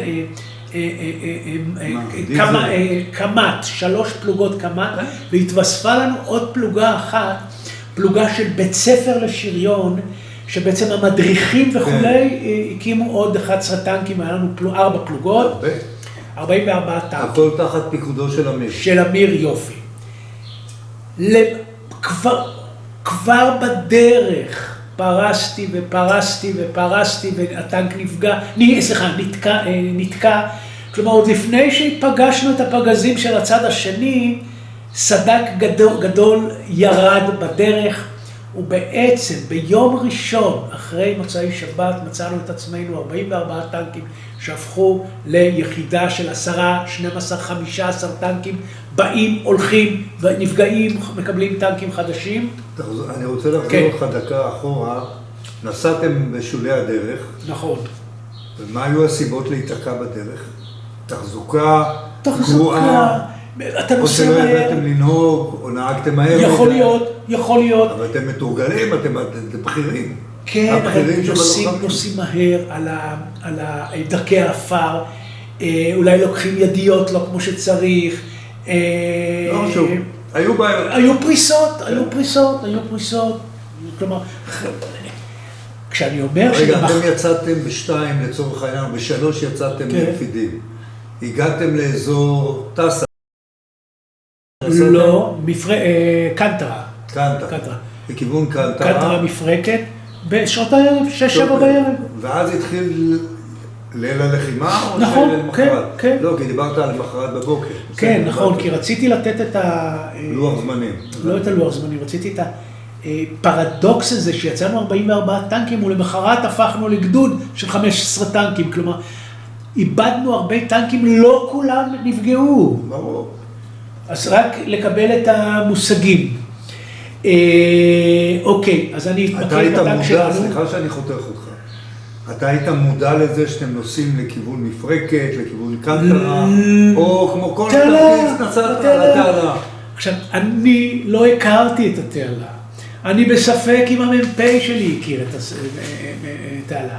נכון, שאמיר יופי הוא בוגר ההתשה, אז הוא בטח הכיר את התעלה, אבל אני לא בטוח שהוא זכר בדיוק שזה אזור קנטרה, זה אזור הביצות, כי הרבה טנקים בגלל שלו עצמו שקעו בביצות. כלומר, בכלל, אני זוכר שהתרשמתי, אז שבעצם אנחנו לא מכירים את האזור. היו לכם מפות? למ"מ שלך הייתה למ"פ? אני לא זוכר להגיד לך, אני לא זוכר לראות אותו. קודם כל אני הייתי בטנק גור, מאוחר יותר כן. מתג זה וזה, אני זוכר את השמות קוד של הצירים, כן. כנראה שהיו מפות. סליחה? כנראה שהייתה מפה. כן, אבל ההתרשמות שלי כבר מאז, אני אומר לך, במיוחד מהלילה הראשון, כאמור, בלילה הראשון אנחנו הגענו לשפת התעלה, עלינו לעמדות ירי, כי מצד שני היו כבר גשרים שהובילו, טנקים מצריים ואחרים לכיוון מזרח. אתה במו עיניך ראית גשר? לא, אני במו עיניי לא ראיתי גשר, אבל תכף אני אספר, שנייה אחת.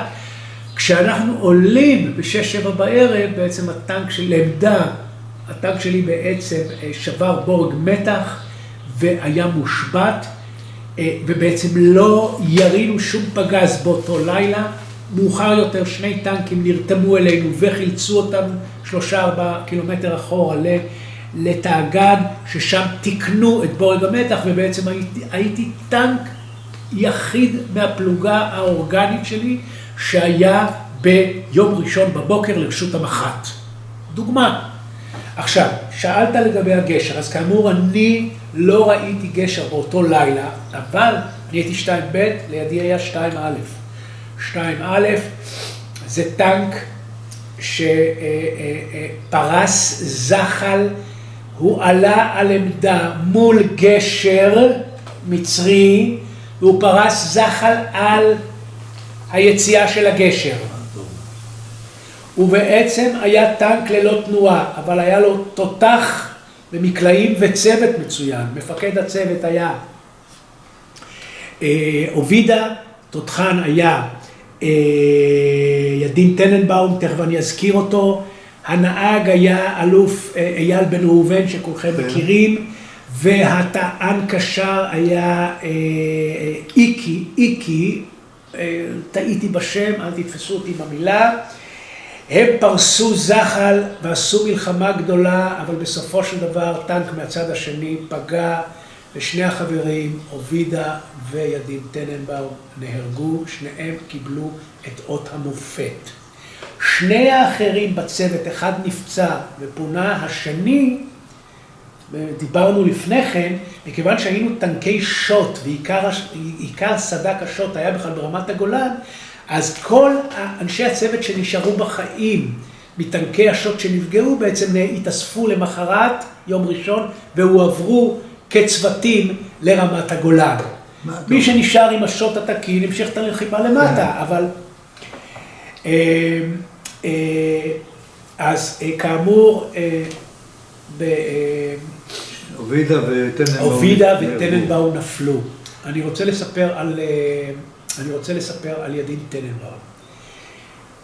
אנחנו שבועיים אחרי יום העצמאות, ערב הזיכרון, רצה הגורל, ובערב הזיכרון האחרון, באחד מהערוצים, אני לא זוכר כרגע באיזה ערוץ, שסיפרו על הנופלים, סיפרו על ידין טננבאום.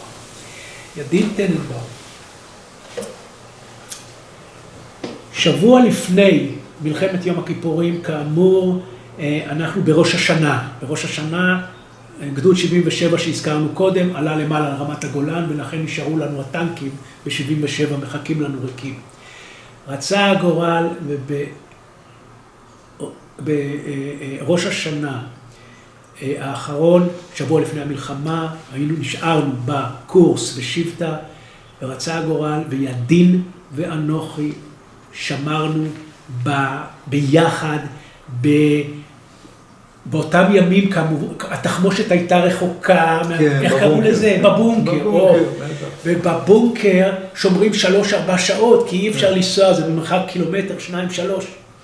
רצה הגורל וצוותו את שנינו. ידין, בן תל אביב, איש העולם הגדול, בעל השכלה, חלילן. אחד המוצלחים. חלילן גדול מאוד, כלומר כבר אז גילו לו, צפו לו עתיד גדול, ושם הכרנו, שוב אני פרע אתה. השיחה הייתה טובה, הייתה ידידות. בוודאי, אבל הקונטרסט הזה שלי עם האנשים הטובים האלה, המפגשים של המלחמה. וזה מה שהצבא עושה, איך קראנו לזה, גוף, תנור ההתכה, איך קראנו לזה? נכון, כור ההתכה. יופי, ושם הכרתי קצת יותר פנימה את ידין טננבאום, שכעבור שבוע הלך לעולמו, נהרג במלחמה אחרי שנלחם כארי, הוא ואובידה וכל הצוות, והשמידו עד שנפגעו. לימים, רובינשטיין,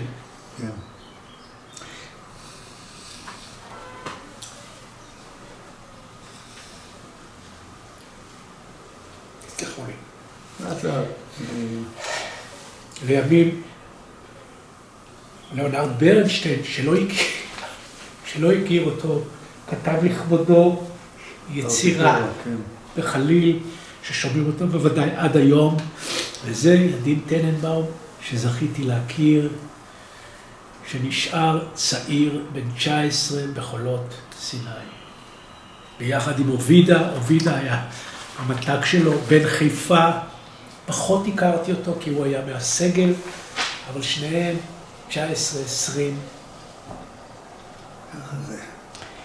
בכלל, מלחמת יום כיפור, בנקודת המבט שלי, זה היה המלחמה של המג"דים, המתקים והצוותים. המג"דים היו צריכים להוביל אותנו, המג"דים, הם היו מפקדי פלוגות כמובן, מבחינת הסד"כ, כמו שדיברנו. המג"דים היו צריכים להביא אותנו רגע לפני המג"ד בצד השני אל עמדות הירי, ואנחנו, המתקים והצוותים, לעשות את העבודה. זה לא המח"טים, ודאי לא מפקדי האוגדות, אלא ממש הקרבות של החיילים הפשוטים ברמת המג"ד. תאמר לי את אמיר יפה במלחמה, בלילה הזה, שמעתם בקשר? כן, כן. אמיר יפה, רציתי לדבר עליו קצת יותר מאוחר כאחד הנופלים, אז אני אספר על אמיר יפה כרגע. אספר עליו כי זה הגבורה הגדולה שלו. אמיר יפה היה במלחמת יום כיפור, שוב, אל תתפסו אותי במילה, אבל סביב, הוא היה מבוגר יחסית כמג"ד, לדעתי הוא היה בין 36-7, רק להבדיל, אני הייתי בן 19. המתקים שלי היו בני 20-21. נדמה לי שהוא היה קצת יותר מבוגר, גדול, שמנמן, רחב, עם כל בס וברור, הוא בן מעוז חיים. הוא בן למשפחת יופי המפורסמת. איתו בגדוד היה אחיו. אני לא בטוח שהיום אפשר היה למצוא את זה. אחיו היה או כבר מדריך או חניך בקורס מפקדי קצינים. יכול להיות שהוא היה שם באמת. אייל יופה, לימים הוא התפרסם במה שהוא התפרסם. אמיר יופה היה אדם, אני אומר את זה במובן החיובי, אדם גס במובן החיובי, כלומר גדול, משמעותי, שמיד אתה מרגיש אותו עם כל גס ועבה. במהלך המלחמה, כבר ביום ראשון, בעצם מכיוון שהגדודים התכווצו לסדרי גודל של פלוגות, קודם כל השיח בקשר, לא אמרו 3 תפוס מימין, אלא דיברו עם המתקים, כלומר המג"ד דיבר עם המתקים. המתק שלי היה וקסלר, אז הוא אומר וקסלר סע ימינה, אובידה סע שמאלה, כלומר כל הקשר השתנה. וגם הציוותים השתנו. רצה הגורל, וביום ראשון נכנס לפקד על הטנק שלי וקסלר, ישי וקסלר, שלימים כתב ביחד עם אדם נוסף. תוריד קצת? לא, אני אוכל לראות טוב. ביחד עם אדם נוסף מהגדוד. תרים טיפה. את הספר הזה. תרים טיפה. זהו, אני פשוט. זה הספר שנקרא גדוד טנקים 198 במלחמת יום הכיפורים, נכתב על ידי ישי וקסלר ויהודה טל. נכון. יפה. אז הטנק שלו נפגע במוצאי שבת, ולכן הוא נכנס לטנק שלנו. איפה נפגע הטנק שלו? אני לא יודע. אבל הוא הגיע כחמישי לטנק שלך. כן, אבל לא כחמישי. קמחי שהיה המתק נכנס להיות תותחן, ישי היה המתק, התותחן שלנו, אבא אהרון מטבריה, היה לפעמים איתנו ביחד בטנק, ולפעמים היה בנגמש לידינו כאיש צוות נוסף, אם צריך. ובעצם כבר ביום הראשון שני של המלחמה, אנחנו מצאנו את עצמנו כבני זוג של המג"ד. כלומר, כאילו עבדנו בצמידות, ותמיד המג"ד היה ראשון, תמיד אמיר יופה הוביל אותנו. ותמיד כטען קשר הסתכלתי קדימה, ראיתי את הטנק של המג"ד, שהמג"ד כולו למעלה, מהישבן ומעלה, בחוץ. זה נתן ביטחון, אני מניח. בוודאי, בוודאי. מאוד מקצועי, מאוד אמין, מאוד שהלכת אחריו בעיניים עצומות. זה אמיר יופה, שעבר את המלחמה, בשלום, שמר עלינו, הביא אותנו תמיד, או בדרך כלל, לעמדות לפני החבר'ה מהצד השני, אפשר לנו את המלחמה, לעשות את הקרבות בצורה יותר מסודרת. אגב, מה שלי זכור היה לי פעם אחת בכל המלחמה הזאת. אני לחמתי כשבועיים עד ה-20/10, פעם אחת בלבד אני זוכר, צוות בזוק האש, מי שזוכר את התרגולת הזאת, נתקלנו באחד המקומות בצוות בזוק האש, בצוות בזוקה, עשינו צוות בזוק האש והשמדנו אותם, דרסנו אותם. למה אני מספר את זה? כי המלחמה שלי במלחמת יום כיפור זה היה מלחמת טנקים, בטווחים של 1,000, 1,500, 2,000 ויותר. כלומר, מלחמת שין בשין קלאסית, זה מסביר גם את הנושא שהכיפות אף פעם לא היו סגורות, המדפים, והתפקיד היה של המג"ד להביא אותנו תמיד לעמדות טובות יותר, ומשם ננהל את הירי כמו שצריך. המ"פ שלך? המ"פ שלי. אז ככה, אז קודם כל, עוד לא גמרתי לספר על אמיר יופי, אז אמיר יופי עבר את המלחמה בשלום, גם אחיו אייל יופי, מהר מאוד קיבל למיטב ידיעתי את חטיבה 14, ואיפה שהוא ב-77, 78, בתאונת דרכים נפל. אבדה גדולה למשפחתו כמובן, אבדה גדולה, אני מניח, לצה"ל בכלל. זה אמיר יופי. אני אגיע עוד מעט לנופלים, אז אני תכף אזכיר.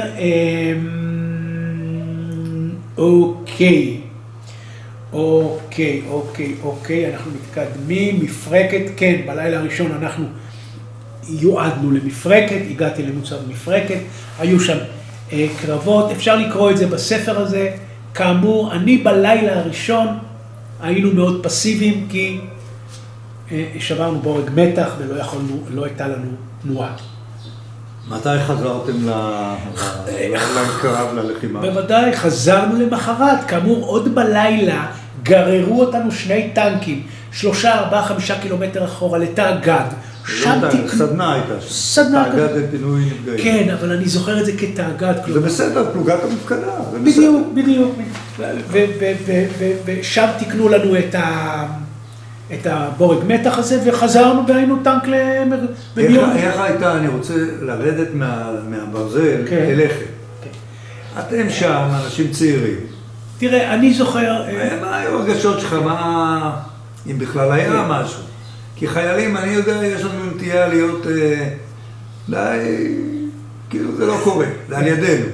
תראה, קודם כל אני חייב להגיד שאני פחדתי שהגענו, בייחוד במוצאי שבת, שהגענו ופרסנו שם את הזחל, את בורג המתח, אני מאוד חששתי, כי אתה כל הזמן שומע, אתה מבין שסביבך יש כבר מצרים בחלק שלנו, אני מזכיר, אני עוד בחלק המזרחי.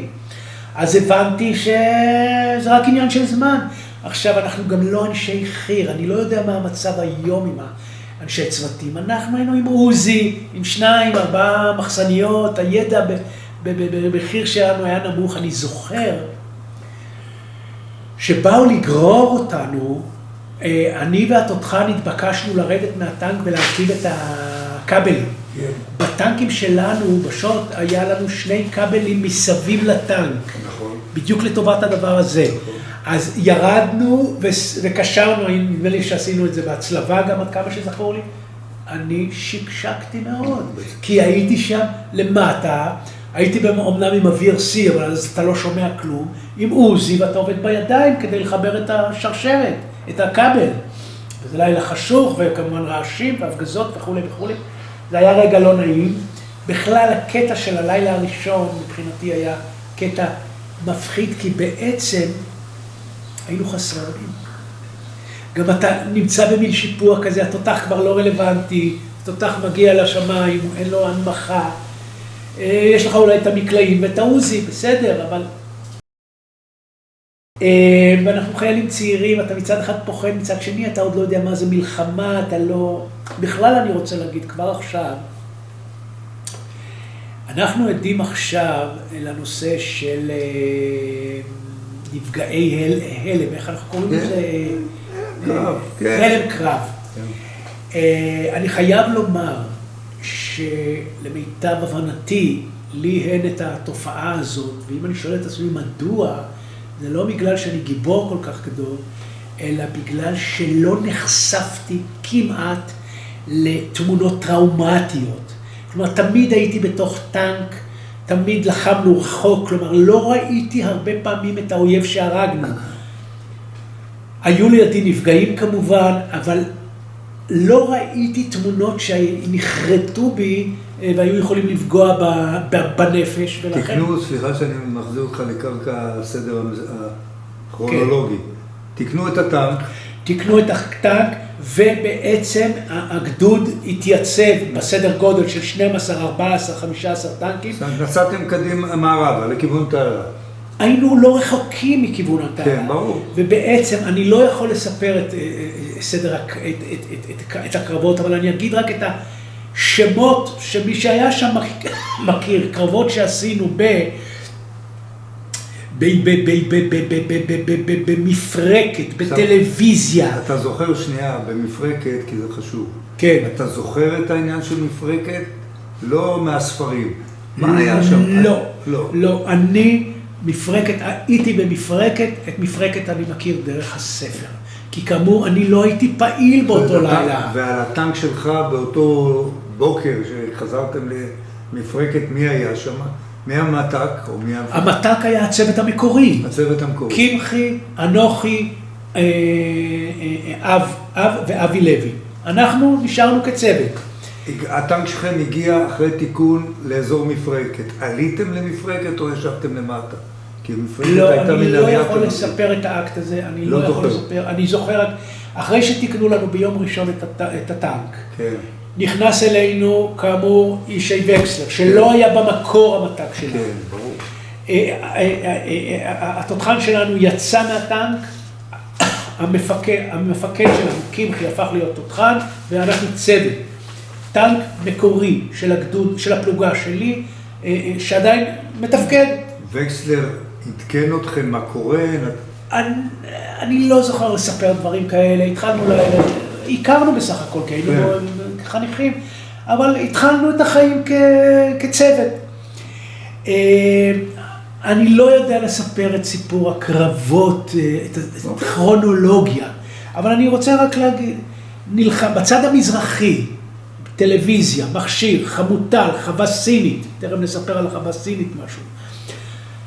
אני זוכר את השמיני לחודש, אני מזכיר לכם, בשמיני לחודש היה ביזיון גדול של צה"ל, אני זוכר שבאותו יום בעצם נסענו המון, ממקום למקום ולא עשינו שום דבר, ונפגעו הרבה טנקים, לא אצלנו, מסביב וכו'.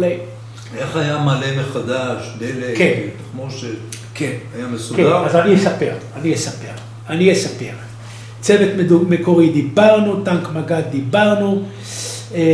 כן, אני רוצה לספר פה אנקדוטה אחת חשובה לי.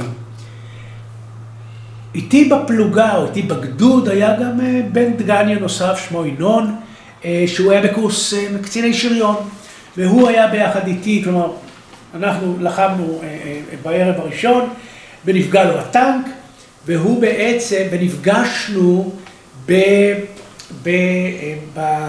במפגד, בתאגד, אני כדי לתקן את הטנק, והוא, מכיוון שכבר לא היה לו טנק, כי הטנק נפגע, הוא עלה צפונה לרמת הגולן, כי כאמור אנחנו אנשי שוט.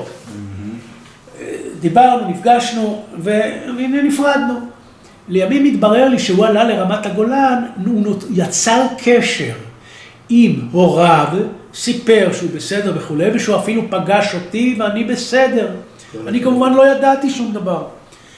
אני כנדרש, או כתבתי גלויות במהלך המלחמה. אנחנו ננסה לצלם אותם. כן, אז אני אקריא לכם, בסדר? רק תראה אותם. בבקשה. אני רוצה לעשות שומר אותם במיוחד. עוד שנייה, רק עוד שנייה.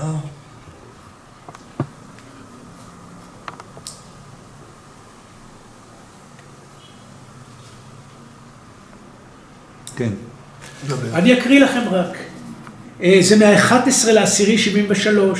מה נשמע אצלכם? אני כותב להורים, אצלי הכל בסדר, אל תדאגו, אני נמצא במקום בטוח והכל בסדר, ממני רמי. למשפחת ארקוש, דגניה א', דוארנה, עמק הירדן. לא הכתיבו לך את זה? לא, מה פתאום, מה פתאום. זה אני כתבתי ואני יכול לקחת עוד גלויה, מאיזה יום בוא נראה, מה-12 לעשירי. מה שלומכם ואיך אתם מרגישים? מקווה שאתם בסדר ומרגישים עד כמה שאפשר טוב. אני מרגיש מצוין, אין מה לדאוג לי, אני נמצא במקום בטוח והכל בסדר. ולא ידעתי שבעצם הם יודעים שאני מהרגע הראשון נמצא בלא הארי. בעצם הזיכרונות שלי מהמלחמה, צילום קורס מפקדי טנקים שמופיע בתוך הספר הלחימה של גדוד 198, קורס מפקדי טנקים במלחמת יום הכיפורים. במלחמת יום כיפור, זה בסדר, זה מצלם, כן? כן, כן. הדברים החשובים שאני רוצה לספר במלחמת יום כיפור, מהזיכרונות שלי, זה כמה דברים. ראשית, יום לחמנו, ולחמנו, כמו שאמרתי, קרבות שין בשין, כלומר, ירינו על מטרות של טנקים, נגמשים, רקמים בצד השני, בטווחי ירי של שריון, 1,500, 2,000, 2,500, זה הייתה צורת הקרבות שלנו. הסתערנו פעם אחת, אני זוכר, על חמוטל, בחמוטל... ספר לי על חמוטל קצת. חמוטל, למיטב זיכרוני, זה לא קרב קל. אני זוכר איזושהי גבעה שהסתערנו עליה, נפגעו שם טנקים שלנו, אם אינני טועה, התפוצץ שם התותח של המג"ד, אם אינני טועה, זה קורה לעתים רחוקות, שמאיזושהי סיבה אתה יורה פגז, הפגז נתקע, או הפגז לא יודע מה, וגורם לממש פיצוץ של הקנה, אם אני לא טועה, זה קרה שם בהסתערות על חמוטל. על חמוטל. אתה זוכר איך נראה חמוטל? אם אני לא טועה, אני זוכר אותה כגבעה. אני לא זוכר... אתם הייתם פלוגת חיפוי, רפק? אני לא יודע להגיד את זה, אני לא יודע. אני זוכר דווקא הסתערות. אתם הסתערתם? כן, אני זוכר דווקא הסתערות, וכאמור, יש לי זיכרון, אם אני לא טועה, במקום הזה התפוצץ הקנה של טנק המג"ד, אם אני לא טועה. הגעתם לראש הדיונה הזאת של חמוטל או שלא הגעתם? אני זוכר משהו כזה, כן, טיפוס. אני זוכר טיפוס, אם קוראים לזה הדיונה של חמוטל, אני זוכר משהו כזה, כן. היו שם טנקים ישראלים, חוץ משלכם, שנפגעו קודם בקרב? אתה יודע על זה משהו או שאתה לא... כי הזכרת קודם חטיבה שכנה, 500. כן, נדמה לי שהיא לחמה בחמוטל. יפה. אני אגיע לזה, אז בוא נקדים את המאוחר. כן, תקדים כדי לשמור על זה. בסדר, אבל שוב, אני לא מתחייב לדבר הזה. אני עושה הקשרים. ברור, 60 שנה. אחד הלוחמים שאני מזכיר, שנהרג, שמו יונתן אגר מרקוס. נפל בקרב. הוא גדול, הוא בן דגניה א', הוא גדול ממני ב5-6 שנים. למה אני מזכיר אותו? מכיוון שא' הוא בן דגניה, והוא נפל כמילואימניק בחטיבה שלי. הוא מופיע בספר של החטיבה שלי, הוא נפל כלוחם החטיבה שלי.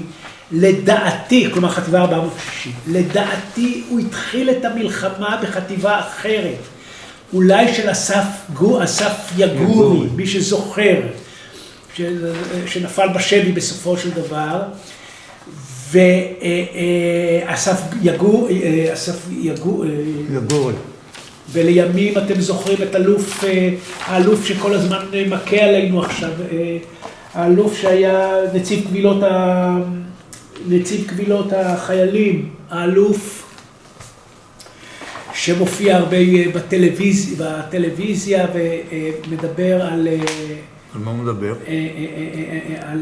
על צה"ל ועל איך קוראים לו, כולם מכירים אותו, האלוף שקיבל אות העוז במלחמת יום כיפור, נשאר עם טנק יחיד ונלחם... חלני? לא, חלני, לא, היה נציב קבילות החיילים. אתה מדבר על בריק. בדיוק. הוא אז היה מ"פ. אז הוא היה מ"פ. אני חושב שהוא היה קשור איכשהו ליונתן אגר, אני חושב, אולי אני טועה, ושם אולי נקשרו הקרבות לשאלה שלך לגבי חמוטל. אבל אני בהחלט זוכר את חמוטל כאגוז קשה לפיצוח. כאגוז קשה לפיצוח. בוודאי. אני רוצה להזכיר עוד, כן.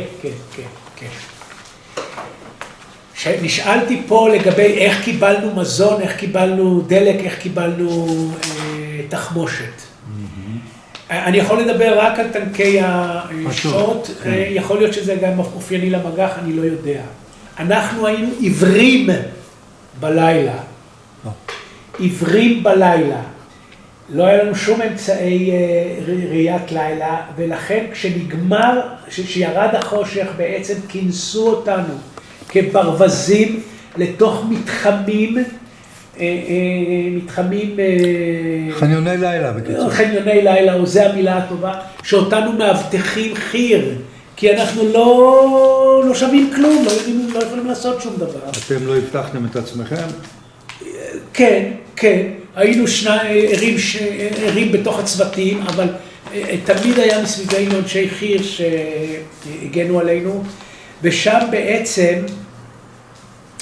זה היה הזמן שיכולנו להתחמש, לקבל מזון. הטנקים עברו לקבוצת פקודות כאלה ביחד עם המגד, וזאת היה התקופה של ההתחמשות. לימים אני אספר עוד מעט איך שנפצעתי, זה היה גם כן בתהליך דומה. אז זה נקודה חשובה, הנושא של עיוורים בלילה. מתוך האוטפוט הזה אני מבין שלימים צמח כל הנושא של ראיית לילה, מאוד מפותח בכלים, מאוד מפותח בצה"ל, דבר שאפשר להפוך את הלילה ליום ונתן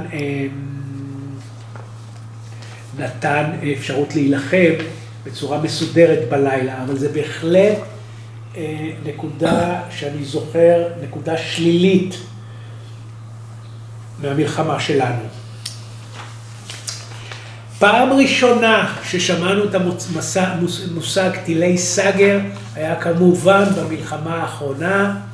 אני זוכר את טילי הסאגר שנורו עלינו, נורו באופן ישיר על הטנק שלי, לא פעם ראיתי אותם באים אלינו כנקודה אדומה. בלילה או ביום? ביום.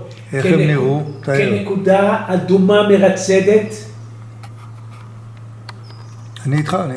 כנקודה אדומה מרצדת, הייתי רואה את זה הרבה פעמים דרך הפריסקופ של הטען קשר, וקיוויתי כמובן שלא ניפגע, ולא פעם ראינו את הדבר האקטואלי היום, אנחנו שומעים על המטוסים הקטנים, על הרחפנים של הלבנונים, של החבר'ה שמה, עם הסיבים אופטיים. אז גם לטילי סאגר היו סיבים, לא סיבים אופטיים, אבל לא פעם מצאנו את הסיבים האלה מעל הטנקים, ממש כך. והדבר היה, כשנחשפנו אליו, אז אני זוכר שהיינו עולים לעמדות קרב, לעמדות ירי, היינו עולים 10, 12, 13 טנקים, אז הדבר הראשון שהמגד היה מורה, פלוני אלמוני, אתם צופי סאגרים. כן. שהתפקיד שלהם היה כמובן להתריע, ומכיוון שאתה רואה שהצופים האלה רואים את הסאגר, אתה לא יודע לאן זה מכוון, אז בעצם כל הפלוגה הייתה, או כל הסדק הזה היה יורד למטה, הסאגר היה עובר, ואז היינו עולים למעלה. כלומר, תורת לחימה תוך כדי המלחמה, אבל כמובן שזה לא היה יעיל ולא היה אפקטיבי. נפגעו טנקים מסאגר? בוודאי שנפגעו טנקים מסאגר, לשמחתי הגדולה, או למזלי הגדול, לא נפגענו. איך נראה טנק אחרי שפגע בו סאגר? סאגר, אני מזכיר לכם, זה מטען חלול. כלומר, היינו רואים, טנק שנפגע ממטען חלול, זה בעצם איזשהו חור קטן שחודר את הפלדה שהייתה בטנק. אגב, עד היום זה נכון. המטען חלול הזה חודר את הטנקים ועושה נזק גדול בפנים. לימים כפעולת מניעה, הרכיבו על צריכי הטנקים, איך קראנו לזה? הפלטות האלה. בלטן. אבל לא היה לך איזה. לא היה לי, כמובן. אחרי מלחמת יום כיפור ציפו את כל הטנקים בבלטן, זה בעצם העיקרון. זה שכפ"צים, זה שכבת פיצוץ. בדיוק, בדיוק. שהמטען חלול יפגע בו, יתפוצץ ולא יחדור פנימה. אוקיי, אז אני רוצה, לפני שאני אספר לכם על הפציעה שלי שהייתה ב-20/10, אני רוצה להזכיר שני דברים. בסדר? שני דברים. היה לי הכבוד להיות בחטיבה 14, כי בגדוד שלנו הצטרף לחטיבה 14 של אמנון רשף, חטיבה שעשתה עבודה רצינית מאוד במלחמה האחרונה, ובין היתר פתחה את מסלול לחצר. באותו קרב בלילה המפורסם של ה-16 לחודש, היו תחת פיקודו איזה 6, 7, 8 גדודים, מאחד מהגדודים האלה היינו הגדוד שלנו שהצטרף לחטיבה, ובעצם על הקרב על החצר, ושם פגשתי גם לראשונה את החווה הסינית. החווה הסינית, אני מזכיר לכם, הייתה מעוז, נקרא לזה מעוז, חווה סינית, לא חשוב, אתם מכירים את הסיפור של חווה חקלאית וכולי, אבל זה היה מתחם גדול בצד המזרחי, שבעצם היה קצת צפונה לנתיב שמוביל לחצר. חצר, אני מזכיר לכם. אתה הכרת את שמות הקוד של הצירים? כן, אני לא יכול להסכים, כן, אבל זה היה לי לקסיקון, נדמה לי. וטרטור. טרטור, כן, כן, כן, אני זוכר את זה עד היום. על כל פנים, אנחנו במסגרת הפעילות שלנו בחטיבה 14, תפקידנו היה להבטח לכיוון צפון שכוחות מצרים לא ירדו דרומה יעצרו את נתיב הגישה לחצר. מה? כן. אז זה היה הקרבות שלנו בחווה הסינית. וב-18 לחודש זכיתי, אגב, כבר ב-17 הגענו והיינו אמורים לצלוח, כבר ב-17 אמורים היינו לצלוח, אבל כאמור, הפנו אותנו לאבטח את האזורים שם על הציר, וב-18 לחודש צלחנו. הייתי בין הראשונים, כלומר, הטנק שלנו היה בין הראשונים, אני יודע, בין 100 הראשונים, אני יודע כמה. כזה את הפלסטיק. כן, בין 100 הראשונים שצלחו. אני צלחתי עדיין על תמסך. תמסך, אני מזכיר, זה כלי צרפתי ממלחמת העולם השנייה, שידע לקחת טנק אחד בודד. הוא הגיע אל גלגלים בצורה נוחה יותר, וצלחנו על תמסך. לא הייתה לכם בעיה לעלות על הרכב? אני לא זוכר, כי היה כמובן הכנה של עבודות אפר שם, שאפשרו את בחצר זכיתי גם לראות, כי היינו כמה פעמים בחצר, הייתי פעמיים 3 בחצר, באנו, יצאנו, אז, ואני זוכר את החצר כחצר שקטה. זהו, מה שרציתי לשאול אותך, אני זוכר מהרבה סיפורים. יפה, זה חשוב שיש מי ששומר עליי למעלה, אתה תכף תראה כמה הוא שומר עליי, והניסיון שלי בחצר היה שהוא תמיד היה שקט, ושם זכיתי לפגוש גם בפעם הראשונה בתמונה המפורסמת של אריק שרון עם תחבושת על המצח. ראית את זה בפיזי? כן, כן, כן, כן. וידעת זה אריק שרון? לא, לא, לא. בדיעבד שיחד. כן, כן, ראינו את הנגמש וכולי. כאמור, אנחנו צלחנו ב-18 לחודש, היו לנו קרבות בצד השני, קראו לזה, היה התעלה המתוקה, וצח, צומת צח, אז היו לנו שם קרבות, אני לא זוכר אותם כקרבות קשים. מה שזכרתי שם, אני מזכיר לכם, ששם עזר ויצמן נקט במשפט, נתן את המשפט שהטיל כיפף את כנף המטוס, כי חיל האוויר חטף שם מכות חזקות ביותר מטילי קרקע אוויר, ואחת הדרישות הראשונות שלנו שצלחנו, לרוץ מערבה כמה שאפשר לבסיסי טילים, שהם היו בסדרי גודל של 20, 30, 40, 50 קילומטר מהתעלה מערבה, ולהשמיד אותם פיזית. ואני בהחלט זוכר את הדבר הזה, ויש פה אפילו תמונה של טיל כזה, אני מזכיר טילי SA2 ו-SA3, זה טילים ענקיים, גדולים מאוד. לדעתי הטיל הכי גדול, אבל אולי אני טועה, באמת היה SA2. SA2. אני ראיתי אותם, גם הייתי שם, אבל אני חושב שזה היה מרחק של פחות מ-50 קילומטר מהתעלה. אולי. אבל אולי זו אותה הרגשה שלך. כן, כן. אני זוכר את זה כפעילות ראשונה, כלומר לא ירדנו דרומה, אנחנו דרך אגב, החטיבה שלנו, הגדוד שלנו, בואו נדבר על הגדוד, ירד עד סואץ. כן. אבל אני לא הגעתי לסואץ, תכף אני אעצר בדרך, אבל הפעילות הראשונה שאני זוכר זה דווקא נסיעה מערבה. כן, זה הגיוני. לבסיסי הטילים, וממש פיזית, פגעת בקרון, והשמדת אותו, גמרנו ברדאר וגמרנו. אוקיי, ואנחנו ממשיכים דרומה, כל הזמן אנחנו בקרבות, כל הזמן נפגעים טנקים. הרבה נפגעים היו לכם? היו לנו, הגדוד שלי שילם מחיר יקר, 51 הרוגים בשלושה שבועות. אני לא רוצה לעשות חשבונאות ולא רוצה שום דבר, אבל אני מזכיר לך, גדודים היום שנלחמים כבר 3 שנים, לא סופרים, ברוך השם, 51 הרוגים. ברוך השם. ברוך השם. החטיבה איבדה 101 לוחמים, אז בכל אופן זה, ואני מזכיר לך, 1973 היינו פה 3.5 מיליון. ברוך השם. ואיבדנו 3,000 לוחמים. אז בואו ניקח רק את הפרספקטיבה הזאת. על כל פנים, אנחנו נוסעים דרומה לכיוון, המטרה היא כמובן סואץ. אני זוכר את ג'ניפה, רכסי ג'ניפה זה היה בדרך, אני זוכר את שדה התעופה, פאיד, נדמה לי קראו לו. אתה זוכר משהו מפאיד, מהשדה? לא, או שחלפתם ממזרח לו וזהו. בדיוק, אני למשל לא נכנסנו לפאיד, אבל אני זוכר את זה בקשר.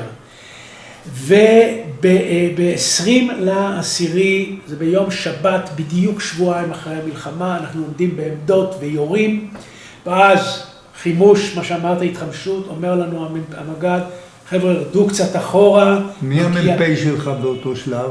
כן, אין כבר מ"פ, אין לי מ"פ, יש לנו מג"ד ומת"ק.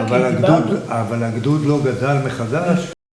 הגדוד, כן, אני אומר עוד פעם, הגדוד היה מתחת ל-20 טנקים כל הזמן. עכשיו, יש לי אפילו פה משפט שאני אגיד לך, כשאני אקרא את זה, טנקים באו והלכו, נפגעו וקיבלנו, והיו פעמים שהצטרפו אלינו מג"חים. כן, שהיו בדרך. תפסת 3 מג"חים, ראית אותם הולכים שם, אתה שואל אותם, מי אתם? אימצתם אותם. קח את הקשר, נכון? אתה אומר לו את הספרות של הקשר, הוא אצלך. אז שם נולד המושג צ'פרק תן טווח. שמעת על זה? לא. צ'פרק זה היה השם של מג"חים, היה שם גנאי כזה.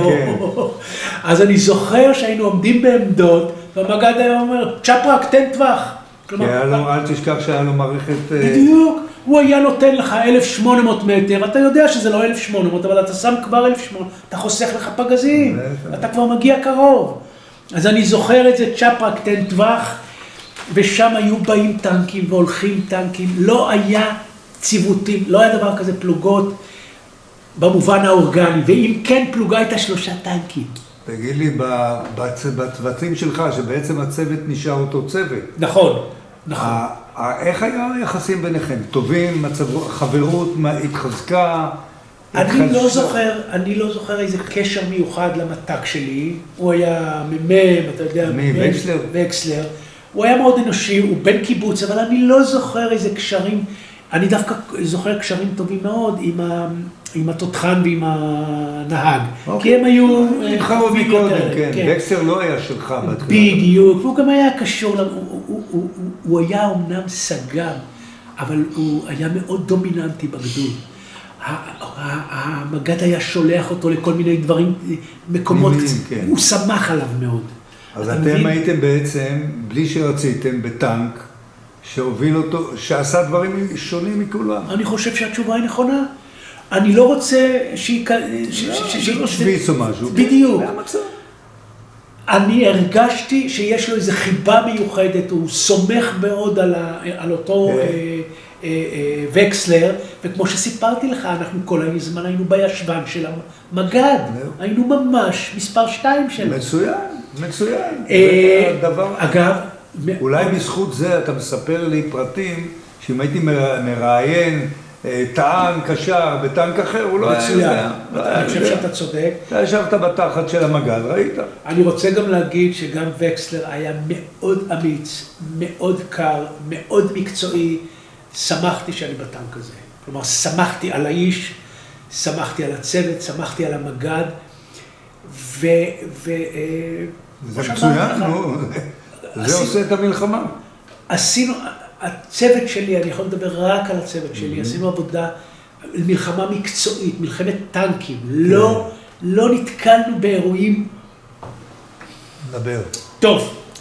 בוא נתקדם, אמרת ב-20 לחודש. יפה, אני רוצה לספר על הפציעה, אז כאמור אנחנו עומדים בעמדות ירי, בדיוק מגיעה מיכלית הסולר, אומר לנו המג"ד, לכו אחורה, תתדלקו, באמצע עמדות, לא לקח אותנו לא רחוק ולא כלום, וכך אמנם היה.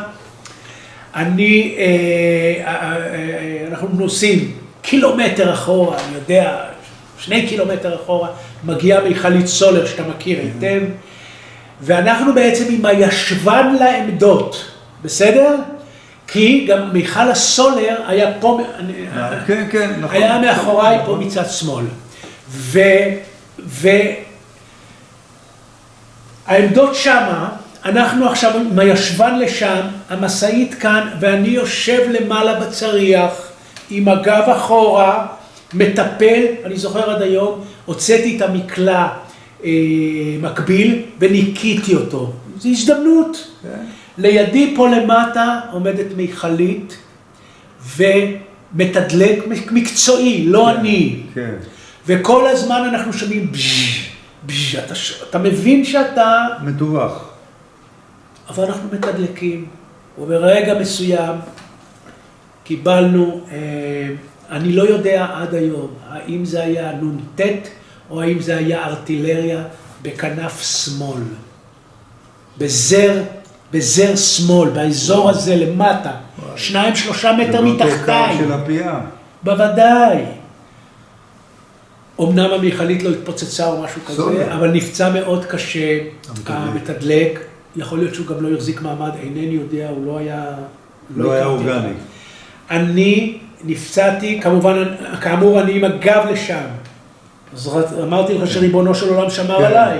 קיבלתי פה רסיס ששרט אותי, ועוד 4-5 מקומות בחלק האחורי של הגוף. אני רק רוצה שתזכיר שלא היו לכם שכפ"צים. נכון, לא היו לנו שכפ"צים, אבל פה יש אקט מאוד חשוב, זה חשוב לי לספר. ברגע שזה קרה, מיד גלשתי למטה, אני יושב מעל הפתח, כן? אתם מבינים? גלשתי למטה, לידי היה טרנזיסטור, שניגן איזה שיר. מיד הבנתי שנפצעתי, כן? הבנתי שנפצעתי קל, זמזמתי את השיר, ושמחתי. אמרתי לעצמי, ברוך השם, את המלחמה הזאת, כי הבנתי שעכשיו יפנו אותי, את המלחמה הזאת כנראה אשרוד. וזה היה אחד מהרגעים המשמחים שלי עד היום בחיים. אחד הרגעים המשמחים ביותר שלי בחיים עד היום. הבנתי שככל הנראה אשרוד את המלחמה. אז כאמור, נפצע מאוד קשה, מיד חילצו אותו עם מסוק. ואני לידו, אז פונתי גם עם מסוק, אני אומר, אני מזכיר, אני בצד המערבי של התעלה, כן. היה בית חולים שדה ברפידים. נכון.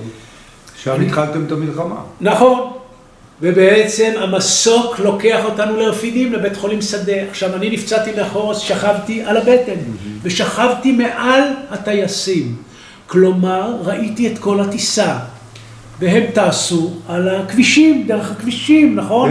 ואז ראיתי את צהל הגדול, את כל המכוניות, את כל האספקות, התרשמתי, יכולתי להבין את כל הסדק הגדול. והגעתי כמובן לבית חולים ברפידים, טיפלו מה שטיפלו, הטיסו אותי לקפלן. סליחה, לבן גוריון או ללוד מה שהיה אז, משם עם אמבולנס לקפלן, והייתי כ10 ימים בקפלן, הוגדרתי כפצוע בינוני. באותו ערב צלצלתי לאבא שלי, סיפרתי, אבא, אני בחיים, וביקשתי ממנו בקשה אחת. אל תספר לאמא. לא הייתי כזה. אלא? תביא איתך בקבוק תפוזים הדרן. אתה זוכר את ההדרן? היית צמא. הייתי צמא, יפה. מה, אחרי 10 ימים במדבר, בלחימה? יפה. זה אני זוכר עד היום, ואומנם הוא הגיע. אני לא זוכר אם הגיע באותו לילה או למחרת בבוקר. הם הגיעו, ראו שאני שלם בידיים ורגליים, ובעצם פצוע, בעיקר ברסיסים, ולכאורה הוציאו לי את כל הרסיסים. חלקם לא חדרו, למשל זה של הראש, רק שרד. אוקיי, גמרתי את האשפוז, באתי לדגניה, עברתי לדגניה, עשיתי עוד שבוע 10 ימים, לא ראיתי לא רופא, לא ועדת רפואה. כן, עדה רפואית. גמרתי עם זה, הרגשתי שאני בריא, חזרתי לצבא וצורפתי, באותם ימים קהלני שלימים התברר לו שאיבד אח וגיס, אז הובילו אותו אחורה והוא בעצם ריכז את חזרת הפצועים. ושם פגשתי אותו לראשונה והופניתי ישר לקורס קציני שריון, תכף נדבר על זה.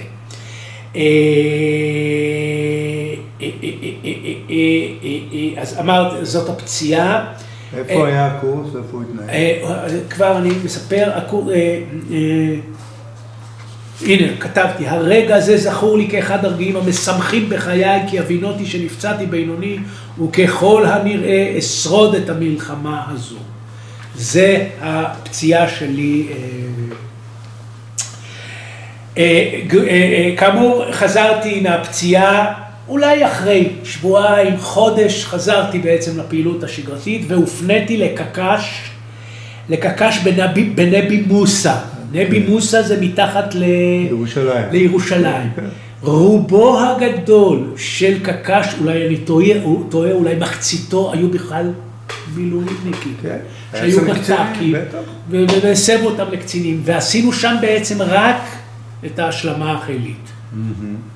וקיבלתי כעבור 5 שבועות או פחות סג"ם, הייתי קצין לכל דבר ועניין, ומשם עברתי, מיד חזרתי לגדוד 198 והדרכתי שם מחזור או 2 ברפידים, בביר תמדה למיטב זיכרוני, בקורס מפקדי טנקים, אבל כל הזמן רציתי לחזור לרמת הגולן, לחטיבה 188, שזאת הייתה החטיבה... חטיבת האם שלך. בדיוק. ובאמת הסתייע הדבר, וחזרתי לחטיבה 188, ובעצם עשיתי חלק, לא את כל, כי אולי הגעתי קצת יותר מאוחר, חלק ממה שנקרא ההתשה ברמת הגולן.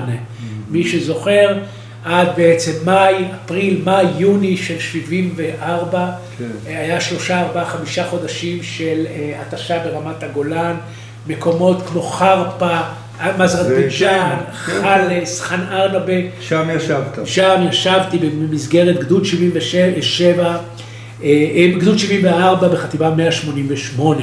המג"ד? המג"ד שלי היה,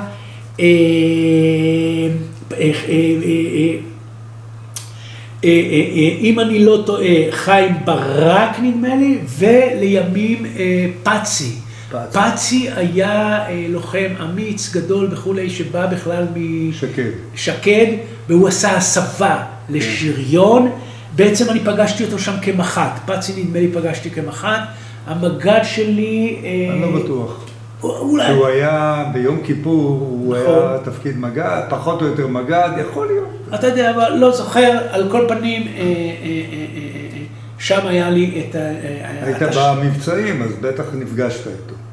אוקיי, אז הייתי בהתשה ברמת הגולן, בכלל כל הגדוד היה פרוס במספר עמדות, כן, כלומר, חרפה, זה הלך זה הלך חנה ארנבה, חלס, חרפה ומזרת בית ג'אן, אם אני לא זוכר נכון. כן, זה הקו. זה הקו. כן.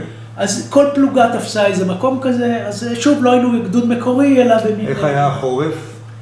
אני לא זוכר כל כך את החורף, כי אני חושב שהגעתי משהו בפברואר, מרץ. לא אז סבבה, היה, לא נכון, סבבה. נכון. אני לא זוכר לרעה את החורף. אני כמובן זוכר את ימי קרב בעיקר, את הרבה, איך זה נקרא, ארטילריה. אוקיי, ומשם בעצם גמרנו את המלחמה, סליחה, את ההתשה, ובעצם, השתחררת? לא השתחררתי, עברתי התבקשנו להשלים את סיכת הממ"מ בבד אחד.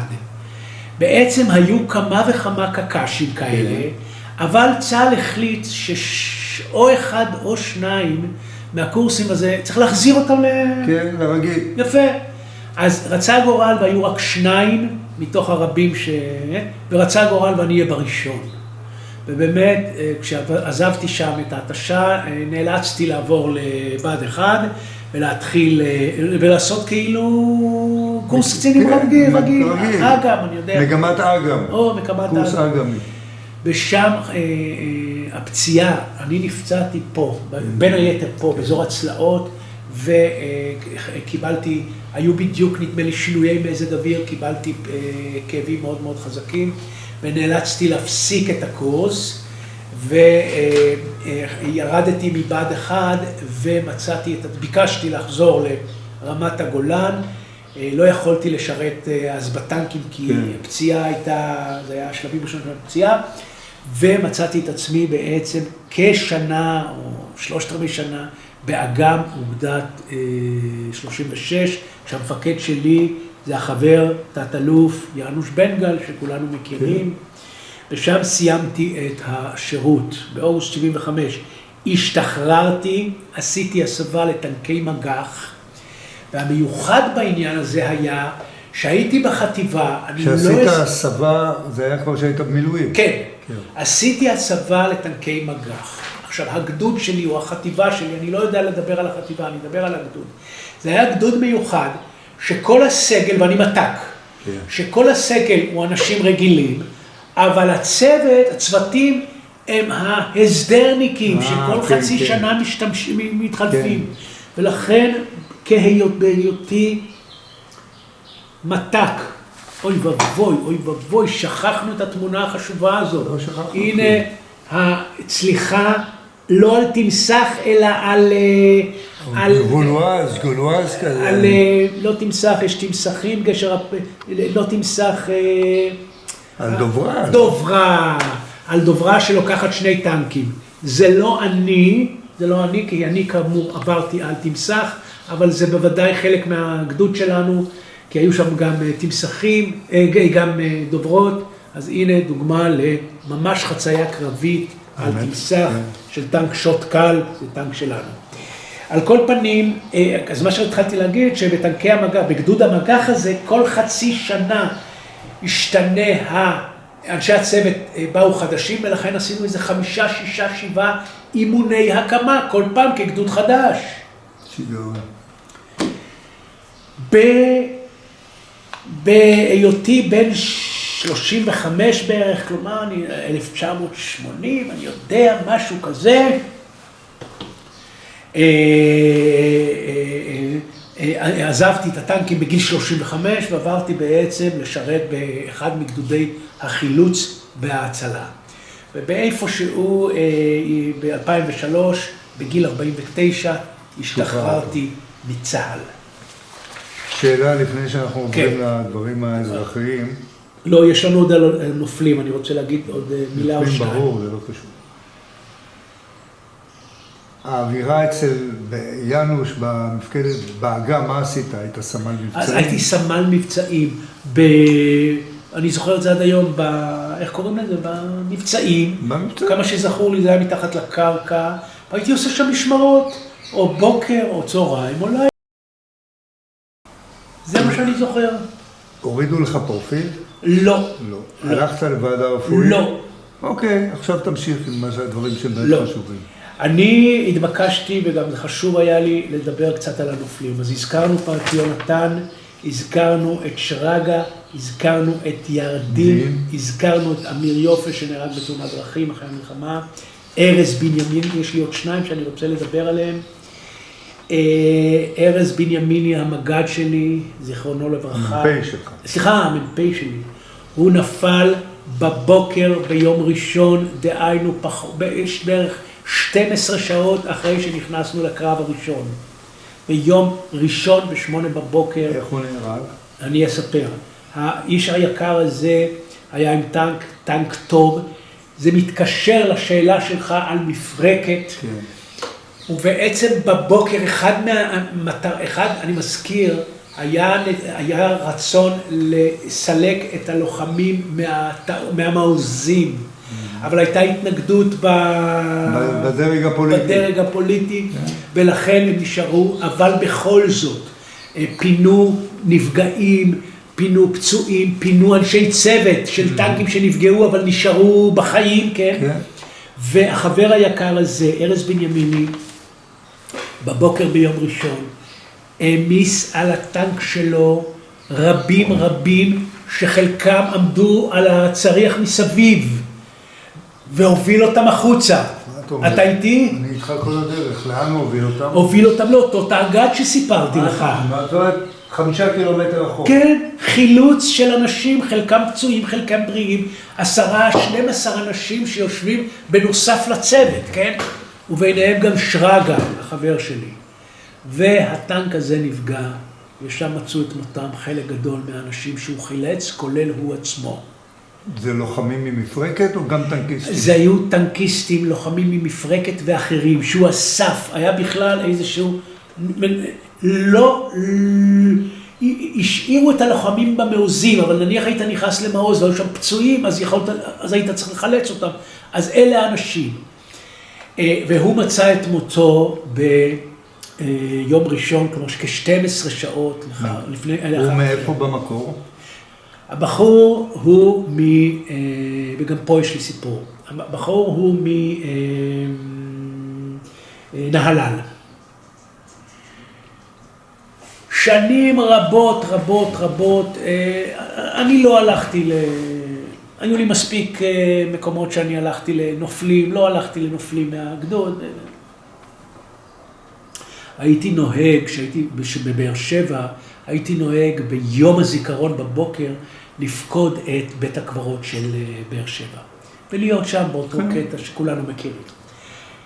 יום בהיר, לאשתי יש אח שמו אורי והוא חי בכפר החורש. כפר החורש זה קיבוץ מעל... מכיר את כפר החורש. והוא אהב לטייל, והיינו מטיילים איתו. יום אחד בעיר הוא אומר, חבר'ה, אני לא... מה שם המשפחה של אשתך במקום? זמיר. והוא אמר לנו, חברים יקרים, אני לוקח אתכם לבית הקברות, למקום מיוחד וחשוב, בית הקברות של נהלל. נהלל מיד נדלק לי. בנימין. נכנסנו לנהלל, דבר ראשון ביקשתי ממנו, תוביל אותי לנופלי יום כיפור. איך שנכנסים לבית הקברות זה בצד שמאל. הוביל אותי לשם, שם זיהיתי את הקבר של ארז בנימיני. ועמדתי לזכרו ליד בית הקברות, ליד הקבר שלו, אני מזכיר לכם, זה בית הקברות שקבורים שם, משה דיין, ושני הבן והאבא של צ'לנג'ר, של קולומביה, נכון? שני רמון. זה בית קברות מאוד מיוחד, הוא גם צופה על העמק, על בסיס חיל האוויר, ושם זכיתי לפגוש את הקבר של ארז בנימיני. איש נוסף שאני רוצה להזכיר את שמו, ואני מניח שאני קצת אתרגש.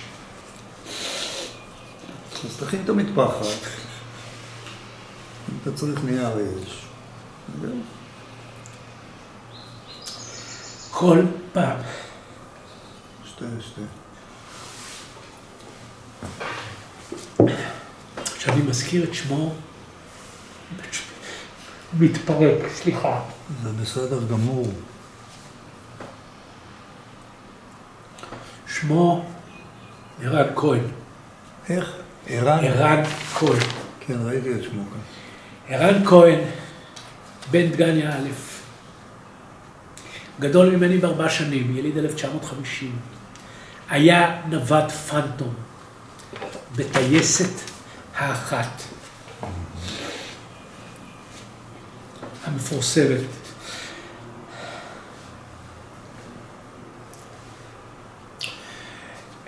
הוא נפל ב-11 לעשירי, בתקיפה חשובה של מקום שנקרא נאבה בנה. בנה זה היה אתר חשוב, אני לא אפרט על זה, אפשר לראות את זה בסרט על טייסת האחת. היו 2 רביעיות של פנטומים שיצאו, האחת לתקיפה והשנייה לאבטח אותה. הראשונה הפציצה ויצאה החוצה, ואז נתקלו במיגים מצריים. ובעצם המבנה הראשון של ההפצצה ידע להסתלק מהר, והמצרים תפסו את רביעיית ההגנה במצב לא כל כך טוב. את הרביעייה הראשונה הוביל טייס בשם גוריון, את הרביעייה השנייה הוביל מפקד הטייסת, שהיה באותם ימים, שכולם מכירים, איש משכמו ומעלה, שמו איתן בן אליהו. המבנה נכנס לקרב האוויר בצורה לא כל כך תקינה, נפגעו 2 מטוסים. 4 טייסים, כלומר, 2 טייסים נחלצו ונפלו בשבי ולימים חזרו. 2 טייסים אחרים לא נמצאו. זה היה הטייס רב סרן שקבור בבית הקברות בבאר שבע, אני לא אזכור כרגע את שמו, וערן כהן. השניים האלה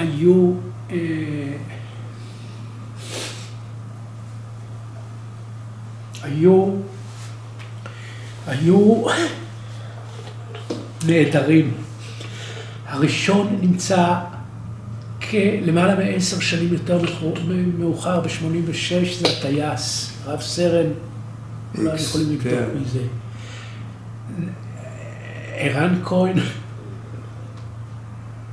התגלה למעלה מ20 שנה יותר מאוחר. במצרים. ב-95 התברר שכאשר הם חטפו את הטיל אוויר, מערך ההפלטה שלו נפגע, והוא לא יכול היה לנטוש את המטוס. ואז הוא בעצם נהרג עם המטוס עצמו. וכשגילו את המטוס, מצאו את השרידים שלו. הוא הובא לקבורה בדגניה א' למעלה ל20 שנה מאוחר יותר. איזו טרגדיה. הוא לא היה נשוי. הוא היה נשוי ללא ילדים. לימים אשתו, כמובן, נישאה מחדש, ונולדו לה כ3 ילדים. אבל מה שאני רוצה לספר בנוסף, שאימו בטי כהן. אני ראיתי אותה, אני חושב. היא לא הופיעה באיזה תוכנית. אני לא יודע להגיד לך, אבל בטי כהן לחמה כלביאה. בכל הנושא של הבאה לקבורה של הנעדרים, היא זכתה להביא את בנה לקבורה והלכה לעולמה. הסיפור לא מסתיים כאן. אני רוצה בהזדמנות הזאת להזכיר גם את העיתונאית סימה קדמון. סימה קדמון הייתה פקידת מבצעים באותה טייסת בכל איזה עשור היא סיפרה סיפור. לימים היא עשתה את הסרט האחת, אם אתה מכיר את זה. וכל עשור היא סיפרה על הנופלים וביניהם גם על ערן כהן, ובזה עשתה גם כן מעשה כדי להביא לקבורה את ערן. לימים, ב-97, כשבן אליהו, מפקד חיל האוויר, קרה אסון המסוקים. באסון המסוקים בשער ישוב נפל ערן חי פרץ. ערן חי פרץ הוא בנו של אחות. בן אחותו. הוא בן אחותו, הוא בן של איתן פרץ. איתן פרץ כתב את השיר עין גדי. ערן חי פרץ, ערן על שם ערן. ובן אליהו היה מעורב בשני המקרים האלה. בריבונו של עולם. והוא כמובן הובא לקבורה, והייתי לפני מספר ימים, ביקרתי את שני הקברים שיש לי בעמק הירדן, בדגניה, של הוריי. כמובן ראיתי את שני הקברים האלה עם הפרחים, כי בדגניה זה בית קברות צבאי. הנופלים של מלחמת השחרור, חלק גדול קבורים שם. אז זה בית קברות צבאי על כל המשתמע הזה. אז זה ערן כהן, שכל פעם קשה לי מאוד לספר.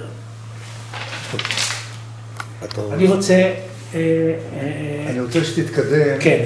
לשחרור, והחיים נמשכו גם אחרי בסדר, אז כן, אין לי עוד הרבה, ואנחנו גומרים. הגדוד שילם 51 נופלים, 20 עיטורי גבורה, מופת, כלומר צל"ש, מופת ועוז, 101 נופלים בחטיבה, והגדוד שלי יצאו שני אלופים, שלמה ינאי ואייל בן ראובן. שלמה היה כבר קצין, לא? כן, שלמה היה קצין. שלמה ינאי היה במקור, הוא בא ממשטרה צבאית. לפני המלחמה הוא עשה הסבה לשריון, ואיכשהו הוא התגלגל לגדוד שלנו. שלמה ינאי נפצע שעה או שעתיים לפניי, באותו יום שבת, ה-20 לחודש, שנינו נפצענו באותו היום. הוא היה על סגן, ואייל בן ראובן, שאתה מכיר אותו היטב, הוא היה נהג בטנק של אובידה וידין טנט. כן, ואמרת לי שהוא פונה, או תוך כדי המלחמה עבר לרמת הגולן. ולימים הוא הגיע לדרגת אלוף. כן, רמת פיקוד צפון. הספרים שנכתבו, ראינו פה שני ספרים, ואני רוצה להביא לידיעתכם עוד ספר חשוב מאוד, ספר שנקרא בשדה הקרב של הזיכרון. כתבו וערכו עופר פרעם, תומר לויסמן ופרופסור יגאל שוורץ. זה סיפוריהם של 50 לוחמים במלחמת יום הכיפור. אני עברתי על הספר, ראיתי, יש שם אנשים שאפילו אני מכיר. יפה, וביניהם אני רוצה להזכיר אחד. תזכיר. אבי מדינה, הזמר. היהודי הזה היה מילואימניק, מפקד טנק, אמיץ וגיבור. הוא מופיע, הוא עד היום מספר. כן? כן, אביהו. אביהו מדינה. השבוע ראיתי אותו בתוכנית. כן, והוא שם מביא את סיפורו כמתק במילואים. אני רוצה להגיע לחיים אחרי הצבא. כאמור, אני מזכיר לכם שאני הייתי במקצוע המקצועי שלי, מפעיל צמ"ר. מכונאי צמ"ר. אני עזבתי את הקיבוץ באוקטובר 1975, כי רצו שאני אהיה רפתן, ואני לא רציתי להיות רפתן. אז אמרתי, אני לוקח את הגורל בידיי, עזבתי את הקיבוץ, ובעצם שנתיים הייתי מפעיל ציוד מכני כבד. בין היתר, בכמה וכמה חברות, ברגע מסוים הבנתי שאני מרוויח המון כסף, כי אז הרוויחו הרבה מאוד כסף, אבל אין לי בכלל השכלה. פתאום זה התחיל להפריע לך? פתאום זה התחיל, אני זוכר עד היום, עבדתי בכביש ליד, מעל ואדי עמוד, עשו שם גשר גדול, עצרתי את הטרקטור. אתה זוכר שלא היה כביש? בוודאי שאני זוכר. עשו את הגשר לכיוון אריק. כי אני עבדתי על הכביש הזה כמפעיל צמ"ר. עצרתי את הטרקטור, עבדתי אז בתעבורה, במחלקת צמ"ר של תעבורה, התקשר אליי מנהל תעבורה, בונדי, אמרתי לו ידידי היקר, לא בדבר הזה, כי הוא היה איש מבוגר הרבה יותר ממני, אני עוצר את הטרקטור והולך מפה. הלכתי, עזבתי את הטרקטור, עליתי לירושלים והתחלתי את הפרק של ההשכלה. בינתיים שאלה. בבקשה. בינתיים התחתנת? מתי התחתנת? כן, התחתנתי, כן. זה סיפור מעניין. אני לא שואל לך סתם. אז כאמור עשיתי את התהליך של לימודים וסיימתי בסופו של דבר איפשהו בתחילת 1990 כדוקטור בהנדסת גרעין באוניברסיטת בן גוריון. כמה שנים למדת? למדתי הרבה שנים כי הייתי צריך להשלים את ההשכלה מבית ספר יסודי. ספר לי, כמה שנים? אני אגיד לך מאיפה, מ-78 עד 92 באופן פורמלי. סליחה, עד 96 פורמלי, עד שקיבלת את הדוקטורט. דוקטורט, ואחרי זה המשכתי עוד, עשיתי עוד תואר שני נוסף, יותר מאוחר. אז באופן פורמלי... מה הייתה התזה שלך? מה הגעת? התזה שלי הייתה, לקחתי דגמים, אני לא אגיד מאיזה סוג, חשפתי אותם לאווירה קורוזיבית, ורציתי, ובניתי איזה שכבת הגנה, כדי למנוע תקיפה של אווירה קורוזיבית של פני השטח. זה היה התזה של המחקר. והצלחת? והצלחתי, במידה מסוימת. הוכחת מבחינת המחקר, זה להתקבל. כן, מבחינת המציאות. מבחינת המציאות, זה אחת האופציות להגנה על החומר שאני... יש לך פטנט על זה? לא, אין לי פטנט. אין לי פטנט. אני גם לא יכול הייתי לעשות... כי היית במקום העבודה. כי יפה מאוד. כי עשיתי את הדוקטורט דרך מקום העבודה, מקום העבודה, אני לא ארחיב עליו, אבל זה... קצת בכל אופן, ואם אפשר, אם יש משהו פיקנטי מאותו מקום, תנסה. כי אני לא... אתה לא רוצה לדון איתי. אני לא יכול לדבר, זה רק במשרד ראש הממשלה, אבל זה סוגר את המעגל, אני מזכיר לכם, הוריי הושמדו בשואה, ואני עובד המשרד לביטחון, המשרד לראש הממשלה, לשמור עלינו שיקרה עוד פעם, שלא יקרה עוד פעם דבר דומה. אבל אני רוצה להזכיר לכם את אשתי, ריקי. אמרתי, ריקי זה... אז אני מזכיר לכם... חבל שלא הבאת אותה, בטח יש לה גם סיפורים. אז אני רוצה להזכיר לכם את ריקי, אני פגשתי אז שהייתי ילד בבית ספר יסודי, ב-1986 דרכנו נפרדו, ב-1968 דרכנו נפרדו, היא הלכה לבית ספר עיוני, תיכון עיוני, ואני לבית ספר מקצועי. היא הייתה תלמידה טובה, ואתה טבור ועם הארץ. באוגוסט 85 אני בא לבקר את אשתי, את אמי בקיבוץ, ואז היא אומרת לי, רמי, בבריכה יש מפגש של פנויים ופנויות. אני אומר, יופי, בואי נלך, אני הולך לשם. איך שאני נכנס לקיבוץ... בן כמה היית? הייתי 85, הייתי בן 31. אני פוגש את אשתי עם אוברול וטלטלים, בדיוק מה שאני חיפשתי אז אצל אישה. ומאז הכל היסטוריה, היינו ביחד עוד שנתיים. היא הייתה בעמק הירדן, אני בבאר שבע, נפגשנו בסופי שבוע, באוגוסט 86, היא ירדה, עזבה את הקיבוץ, הגיעה אליי לבאר שבע, חיינו עוד שנה ביחד, ניסינו באוגוסט 87 בקיבוץ שלה, הקיבוץ הסכים. מסד העסקים? כן, מסד העסקים. חרוצי? כן. בת כמה היא הייתה? היא הייתה בת גילי, אז היינו בני 33. תתייחסו אליכם בכבוד, אנחנו קצת מבוגרים, נעשה להם כבוד. ולימים נולדו לנו 3 ילדים, אחד מאוד סיפרתי לך שהוא פעיל באוניברסיטה, אני לא רוצה להרחיב, כי זה... בני שמות, אפשר להגיד? שמות בוודאי. שירי, לפי הסדר, שירי, תום ומור. מור לימים חזרה בתשובה והיא בחב"ד. איפה היא גרה? היא גרה לידי בבאר שבע. איזה יופי. בעלה הוא מהנדס, בוגר אוניברסיטת בן גוריון, הנדסת מכונות, עובד במקום מסודר. אדם פרודוקטיבי, לא חי מהאוויר. בוודאי. ויש לי מהם 6 צדיקים ורבנים. הנה אני עם אמא שלי. רק שנייה, תן לי להתיישב.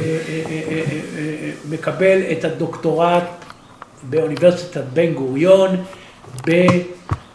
מתי קיבלתי את הדוקטורט? תאמינו לי, אני לא זוכר. אמרת ש... 96, אני יודע, איפשהו שם. לא, אני לא בטוח עם הצילום מ-96, אתה נראה צעיר מדי. רגע, אתה יודע מה? חכה רגע. מה כתוב? אולי זה... יופי, יש מזל. ב-2002, בדצמבר, זה צילום מדצמבר 2002. טוב, זה מקליט, זה עובד. דצמבר 2002, אני ואימא שלי בוגרת אושוויץ, והבן הבכור שלה דוקטורט בהנדסה גרעינית. איזו גאווה הייתה לה. כן. אבי לא זכה לראות אותי. היא נראית דרך אגב טוב אמא שלך, בת כמה היא הייתה כבר? פה היא הייתה, היא הלכה לעולמה ב-2007, בת 84. אז היא פה בת גילך בערך. פה היא בת גילך, 74. אני עוד לא, אני 79. כן, בת גילי, אתה טוב בחשבון, אני הרבה פחות. משהו בוא לקראת סיכום. כן. אני אגיד משפט, ואחרי זה אתה תספר לי ככה סיכום חיים, קדימה. מסקנות עיקריות. קדימה. א', אני אומר תודה. הצלחנו לקבל בשיחה לא קצרה, תמונת חיים של אדם מעניין. כי הצפי יכול להיות שברמת התותחן, הטען, זה יהיה די שבלוני. זה לא אומר כלום, אבל זאת ההוכחה. יכול להיות שאם היית ממשיך בכיוונים אחרים, בצבא, יכול להיות שהיית, לצורך העניין, אייל בן ראובן. לא שאני... לא, ברור לגמרי. מזלזל במישהו, אבל החיים ארוכים, עשית דברים מרתקים. הנקודה האדירה זה שישבת על ה-D9 שמה והמוח קפץ לך. נכון מאוד. זה נקודת התפנית. יפה, אז עכשיו מאותו רגע, כן. אתה כבר הרבה יותר מבוגר, יש לך כבר פרספקטיבה לא קצרה. תן לי 2, 3, לא רוצה להגיד highlights, אבל 2, 3 נקודות שלדעתך צריכות להנחות אותנו כדור צעיר יותר, את הילדים שלנו, שאני מקווה שיום אחד יראו, ואם אפשר, הקשר שלהם למלחמת יום הכיפורים. אם אפשר, שמתי לך, מה אתה תהיה לי דוקטור סתם? בסדר. קודם כל אני רוצה להגיד תובנות שכתבתי אותן, אני רוצה להקריא אותן, זה לא תובנות כלומר, זה תובנות שלי, אבל זה לא תובנות על חיי, תכף אני אגיד גם על חיי משהו. בסדר. אני רוצה להגיד 3 נקודות. קודם כל, החשיבות במדינה יהודית, דמוקרטית, עצמאית וחזקה. זו נקודה מרכזית, כולנו חווינו, ואנחנו חווים את זה עד היום, את נושא אני לא אגיד המהפכה המשפטית, אלא הנושא הזה שכיתב בינינו, ועדיין ממשיך לכתב בינינו, אבל צריך לזכור את החשיבות במדינה יהודית, דמוקרטית, עצמאית וחזקה. דבר שני, אין לסמוך בעיניים עצומות על מקבלי ההחלטות שם למעלה. וכל כך הרבה למעלה שאני כבר לא יודע איפה. כן, הם בני אדם שלא יודעים הכל, הם בני אדם בדיוק כמונו, עם יצרים וכך הלאה, ולזכור את העניין הזה. הנושא של בקרה היא מאוד מאוד חשובה. והדבר השלישי, ענווה וצניעות, ראה במה שהתחלנו, באוטו, ראה את מחדלי אוקטובר 73 ואוקטובר 23, 50 שנה. מה למדנו? מה למדנו? קשה לי להגיד שלמדנו בנושא הזה, אבל זה צריך תמיד להיות לנגד עינינו, ואני מקווה עכשיו שכן נלמד. בעניין הלאומי. עכשיו... בעניין האישי. בעניין האישי.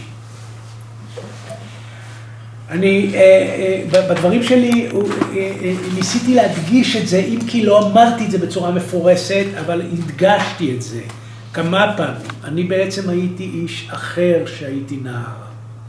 הייתי פרא אדם, הייתי אדם שלא למד, חסר השכלה, מאוד אימפולסיבי, קיבוצניק של אז, אבל יותר אגרסיבי, אני חושב. כי לא היה לך השנים הראשונות עד גיל 6 שפינקו אותך כשאחרים היו רעבים. שמע, הייתה לי משפחה בקיבוץ. אני לא אזכיר, ואחלה משפחה. אבל ההבדל בינם לביני בחיפה, ואני לא הייתי ילד של עניים. אבא שלי היה קצין קבע, לא היה חסר כלום. לא, אני מדבר על הגיל הזה, 6-7. הם פרחו, היה הכל, כשבסביבה שאני גדלתי בה לא היה הכל. אז אולי גם זה השפיע. יכול להיות, לטובתך. בכל זאת, אני רוצה לספר, הייתי מישהו אחר. הייתי אדם אחר.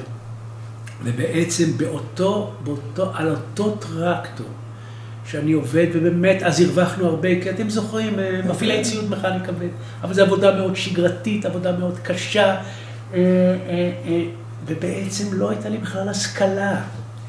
ושם אני עשיתי תפנית משמעותית, ובדיוק כפי שסיפרתי לך, עצרתי את הטרקטור באמצע היום, ופשוט